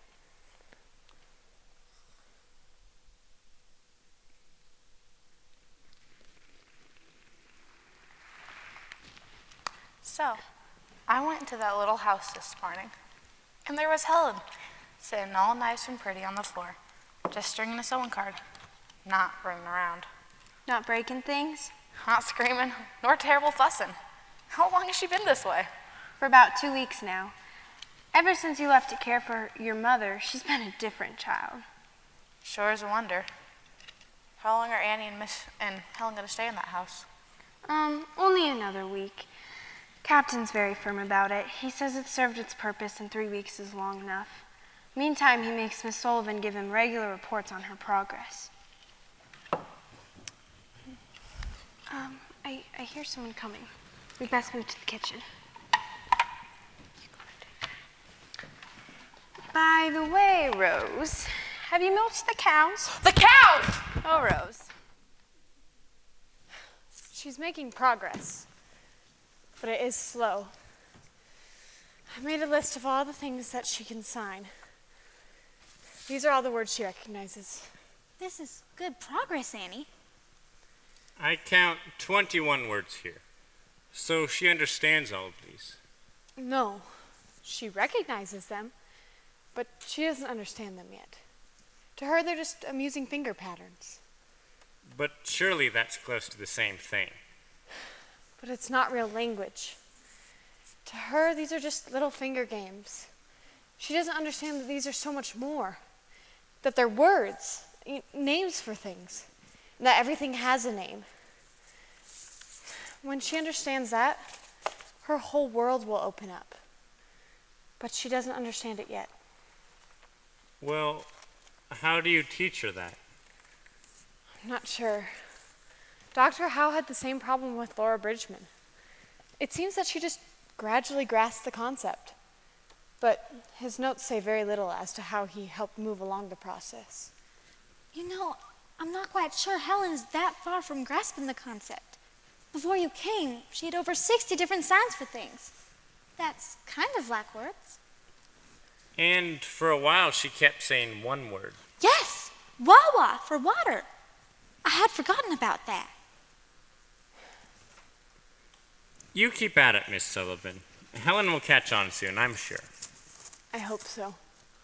Speaking of which, I left her in the garden to play. I'm gonna go check on her.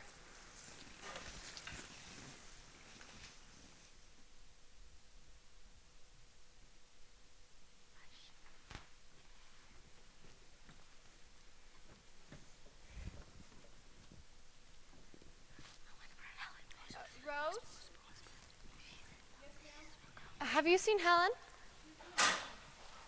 Thank you.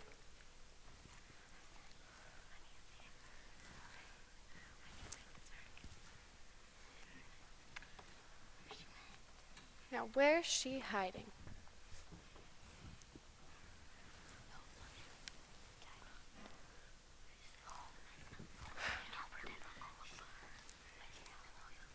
Oh.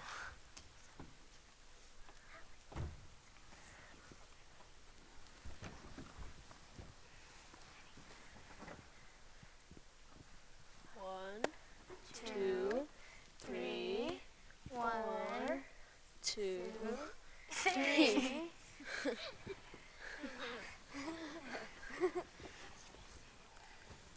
Children, laugh. L-A-U-G-H.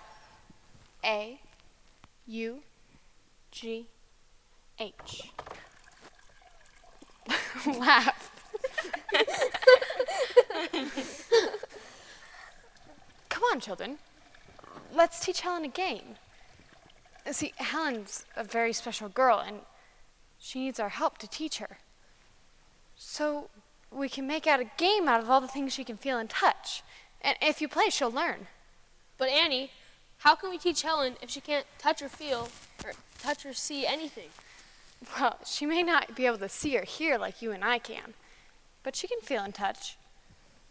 Here, all of you go gather something and put it in the middle. Then we'll have you close your eyes and guess what it is. If you guess correctly, we'll spell it out loud, and I'll finger spell it to Helen. we say its name, right, Annie? Right. All right, close your eyes. What's this? That's easy. It's a basket. Good. Now everyone spell basket. B-A-S-K-E-T.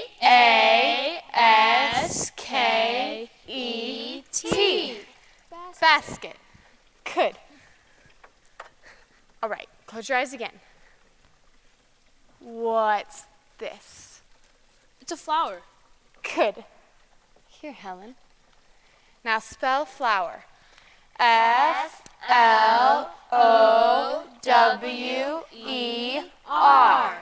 Flower. As we spell it out, we're teaching Helen. And soon she'll know the names. So she can join in our game. And she can play with us. Here, let's do one more. Close your eyes. What's this? A jump rope. Good. Here. Now spell jump rope. J-U-M-P-R-O-P-E.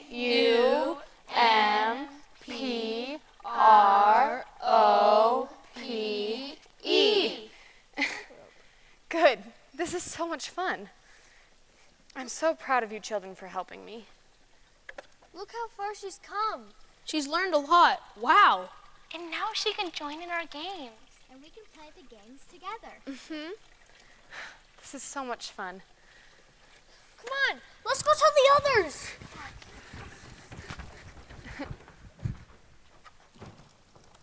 Oh, you'd like a drink? Well, let's see what you'll spell for that. I know you know how to spell drink. M-U-G? No, that's not the same thing. Here, try again. M-I-L-K?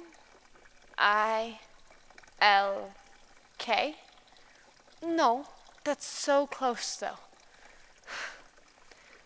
How can I get you to see that what goes into the mug is different than the mug itself, and that both are different from the act of drinking? Wait. Maybe if you can feel that the water is different than the mug.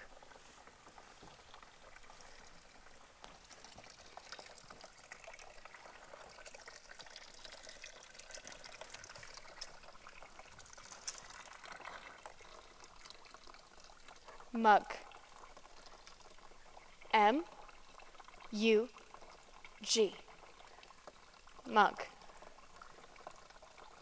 Water. W-A-T-E-R.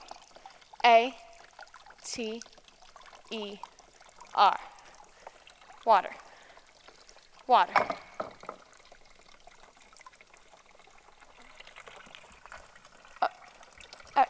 Oh, ground.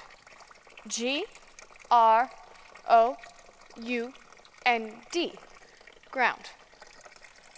Dress. D-R-E-S-S.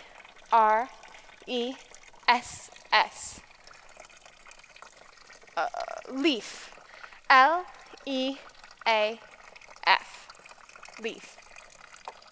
Pump. P-U-M-P. Yes. Yes, Helen, you got it. Everything has a name. All of them. And I'll teach you. I'll teach you every one of them. Starting today. Oh, I can't believe it's true.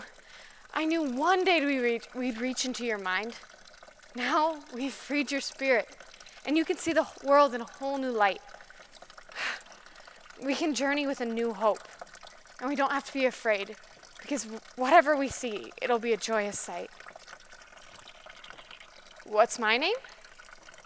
My name is Teacher. T-E-A-C-H-E-R.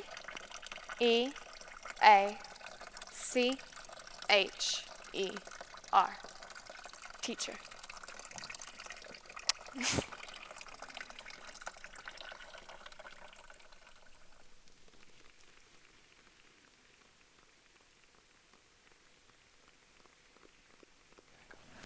Mr. and Agnes, Susan, both want to see this. It's the latest letter from Annie. She's made amazing progress with that deafblind girl in Alabama. After a month, the girl knew only about 20 words, but then somehow Annie got through to her, and her appetite for words exploded. She's now been there 4 months and has learned over 400 words. and is using them in sentences. This is astonishing. She learned the written alphabet in one day and is now reading simple words printed with raised letters. And she's already learning how to do the block letter handwriting we teach as children here. This is remarkable. Our children here usually take 6 months to learn that. This is much faster progress than Dr. Howe made with Laura. Yes, this is excellent news. And the timing cannot be better. Timing? Yes, donations have fallen off this year, and the board wants a plan of correction presented at their meeting in the next month. What does this have to do with donations? Everything. 45 years ago, donations poured in when the public learned of Dr. Howe's work with Laura Bridgman. Just think of what the remarkable news of this young girl's progress will do for us. But we didn't do this. Annie did. But she did it as a Perkins teacher, sent out into the field to help in an impoverished rural southern hamlet. We taught her, we trained her. We made Annie who she is today. This is definitely the work of Perkins Institution. That seems reasonable. Of course it's reasonable. But we must get the word out. We will definitely need to feature this in the annual report. Maybe some separate mailing to key donors. I could call it an extraordinary update about a remarkable event. Yes. And at the right time, we must get the press involved. We must get this girl up to Boston. And if we could make it coincide with a trip from the governor. If I read this correctly, Annie was requesting supplies, not publicity. Yes. See to it that we give her whatever we can spare that will help her. Dr. Justin Thompson is in the new music hall. It was his donations that made that building possible. I must go show this to him if you'll excuse me. We should probably let Annie know of his plans to publicize this. I'll warn her in the letter I send along with her supplies. And to think, of all the times I said that Annie should be expelled from Perkins. And look at her now, a successful teacher herself, and a blessing to this institution. Annie definitely has natural teaching skills. I saw that as I worked to prepare her for this. But this rate of progress exceeds my wildest expectations. It is more than just Annie's skills we are seeing here, Susan. There is something extraordinary about that child. I imagine you're right. Let's go gather up those books for her.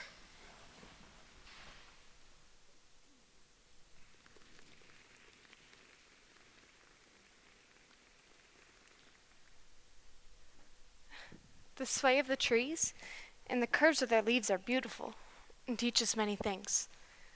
And what a better place to learn than God's great outdoors. For in them we find so much to explore. Here, come feel these petals, soft in your hand. Can you smell them? The beauty of these things I'll show you all one day. You'll see God's creation as a wondrous array. You'll feel the warmth of the night and the chill of the day. This is Helen? Yes, this is Helen. I'm her teacher, Annie Sullivan. Yes, they've told me about you. Helen tells me that you're her Uncle Fred. How does she know that? We only met once, and I only shook her hand. She has a remarkable ability to remember people, even though she's only met once. I'm not sure how she does it. Their smell, their feel, the shake of their hand, maybe all of it together.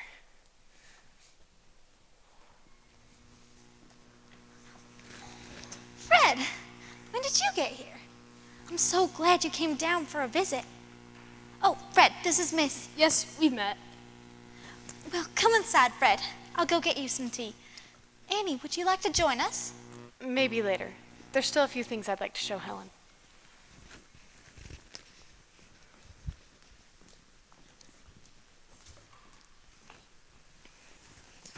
That's incredible. I can't believe that's the same girl. Still ready to send her off to that state institution? Ouch. I guess I deserve that.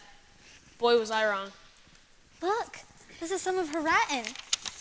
She's learned block letters and does it on a special board so that her lines stay straight. She wrote this letter to me last month when she went with Arthur to Huntsville. Helen will write Mother letter.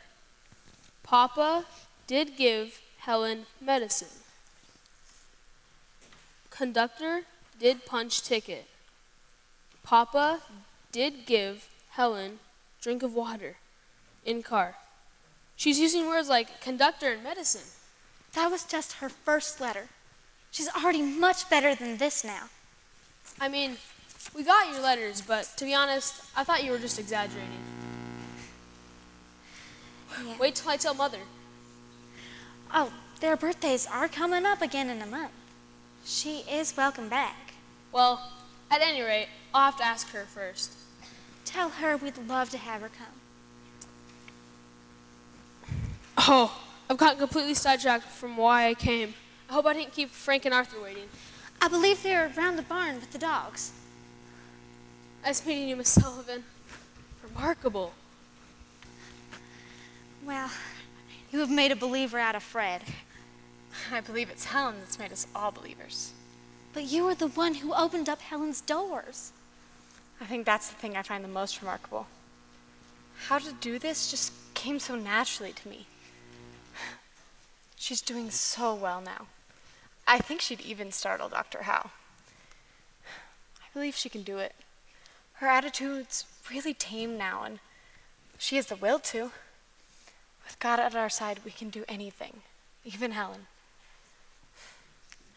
I truly do believe you are exactly the person God wanted to teach Helen. Thank you. That means so much to me. You're welcome.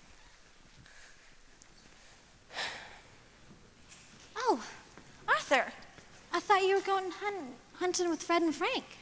I let them go on without me. Fred arrived too late for a good start, and besides, this just arrived from Miss Sullivan. It's from Perkins School.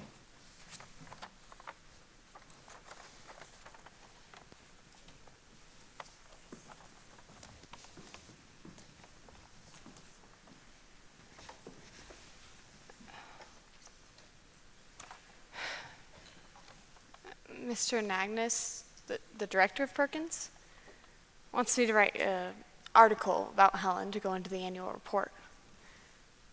I don't know. Not this year. Maybe in the next report.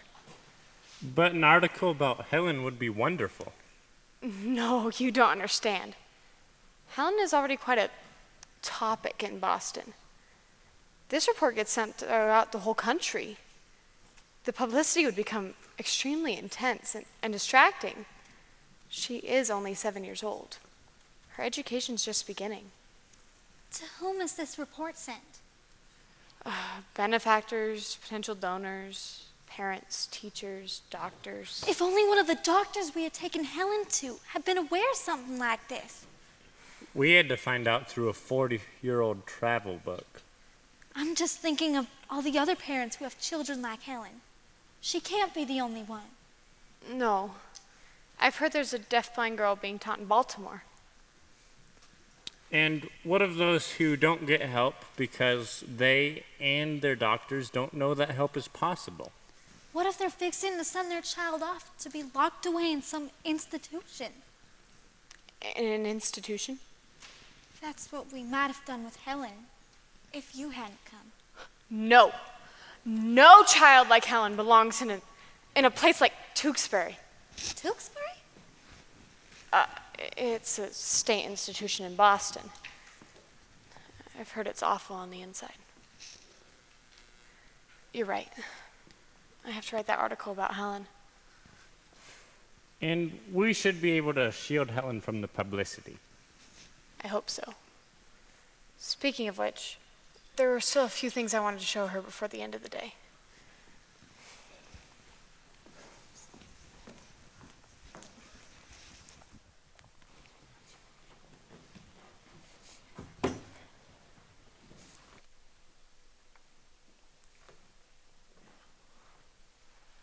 Rose? Yes, ma'am. Have you seen Helen? Yes, she's just over yonder playing with the children. Oh, here they come now.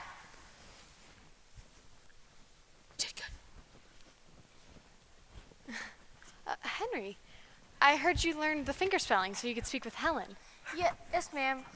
Some. I'm telling her that was fun. Does she always have to do that? She's just happy to have someone who can communicate the way she does. Well, I best be on my way. I promised Ma I'd be home before sundown to do some chores.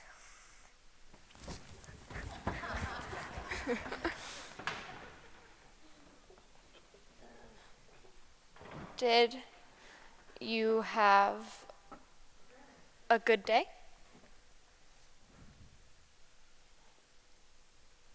Helen? Different? Different how? Helen? Different from other children? Yes, but my eyes are bad? No, not bad. My eyes are sick. Other children's eyes are well. Yes, but I see with my eyes, and you see with your fingers.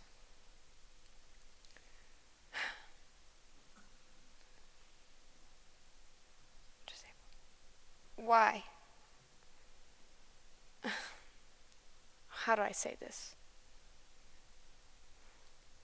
Helen has a special path to walk in life.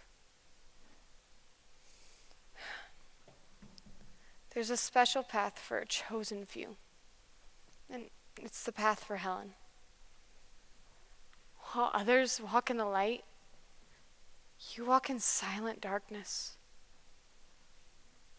I know the woes of blindness, but I've found a purpose through my blindness. You and I have met. We're walking on the road together. And we don't need to be afraid. The road is wide and clear, and we can feel it in our fingers, with these fingers that I hold so dear.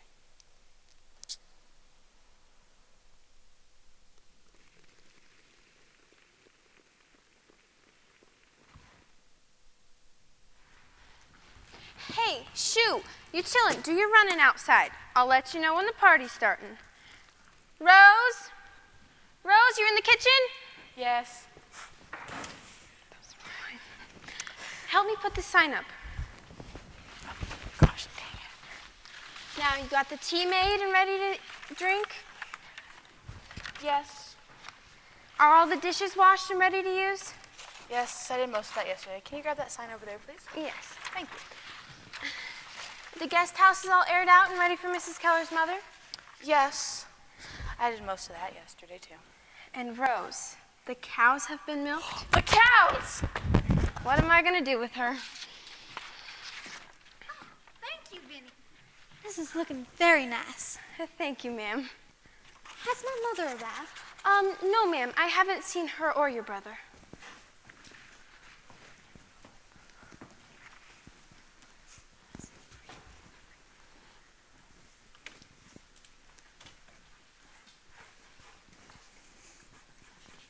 May I come in?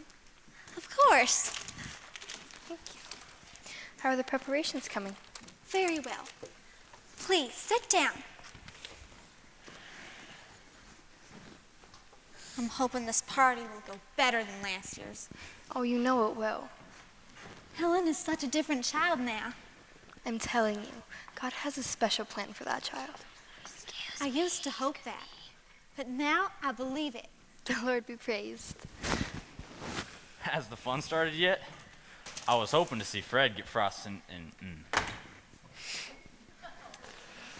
Frank Keller. Today is such a marvelous day that I decided to let nothing, not even you, ruin it for me. The feeling's entirely mutual, Miss Sullivan. We don't need you two reenacting the war today. Truce?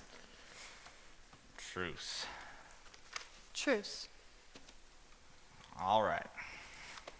I declare that train gets bumpier every year. You think those untrained tracks were about to fall apart? Doesn't anybody in Alabama know how to fix those darn things? Hello, Kate. Hello, Mother. Thank you again for coming all this long way. Here, let me take your things. Please, have a seat. Rose? Or Vinny? Yes, ma'am. Please, can you please get out the tea? Oh, yes, ma'am, right away. Where's Helen? She refusing to come into her own birthday party again? Now, Mother, I've told you, she's changed. I'll believe it when I see it. Fetch me some tea, Fred.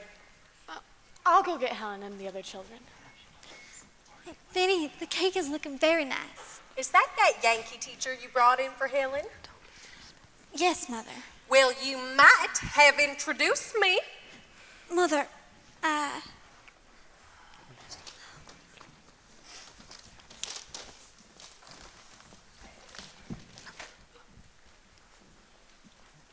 Here we go. Helen wants to give you your present first. My wife. Thank you, child. How do you tell her thank you? I'll tell her everything you say. But she wants you to open it. Happy birthday to Grandma Adams. Helen wants Grandma Adams to have a good birthday. Helen and Grandma Adams will eat cake. Helen does love Grandma Adams. Helen will hug and kiss Grandma. What, this is her handwriting? Yes. She uses a special board to keep the lines straight. I told you, Mother. Oh, shut up, Fred. Tell her this is a wonderful gift. oh, I forgot to do the toasts. I'll see to that.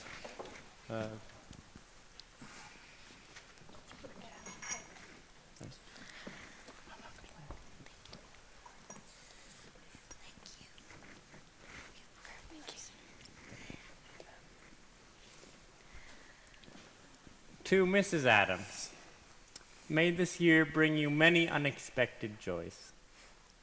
It already has. Hear, hear. And to little Helen, may God's world continue to open up for you each day. Here, Hear, hear. And we wish to do one more toast to Miss Annie Sullivan.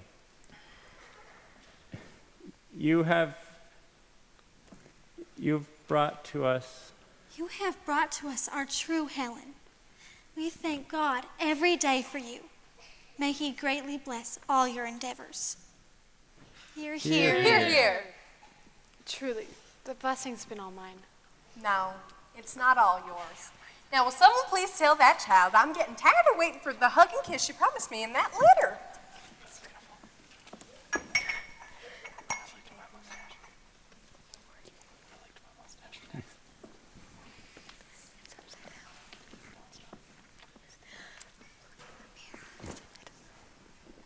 Oh, Helen, my dear child, I had no idea. Oh, Helen wants to go pick Grandma Adams some flowers, but she's still pretty stubborn.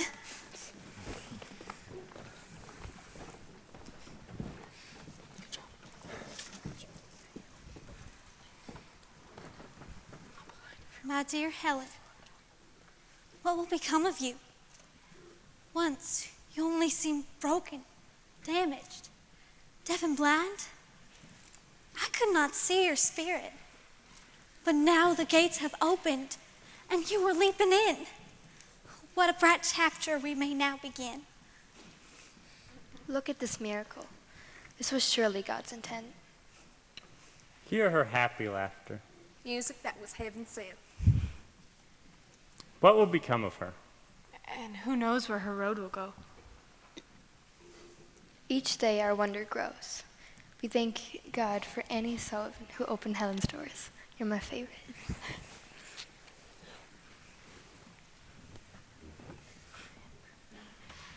Shut up, Fred.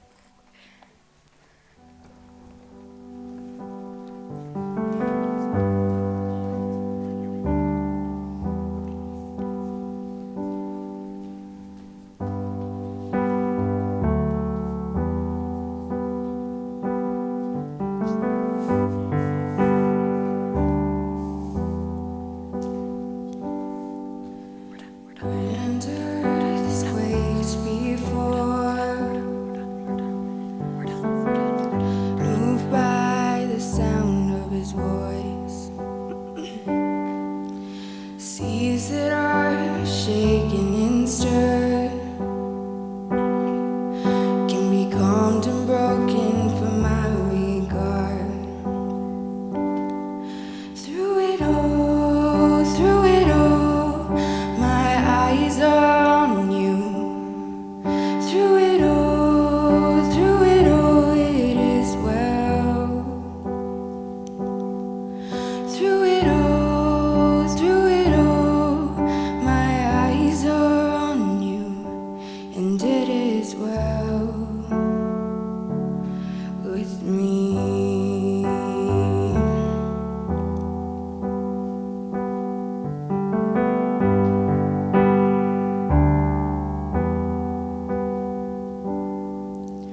Far be it from me to not believe, even when my eyes can't see. And this mountain that's in front of me will be thrown into the midst of the sea. Through it all, my eyes are on you. Through it all, it is well. Through it all, my eyes are on you, and it is well. It is well. So let go, my soul, and trust in Him. The waves and wind still know His name. So let go, my soul, and trust in Him. The waves and wind still know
you see the evening, many people have put a lot of time and effort into this. I know so many volunteers, from parents, people outside the school even have helped with this, and for that we are so appreciative. But I would ask if Mrs. Walker and if Emily could come forward, that would be great.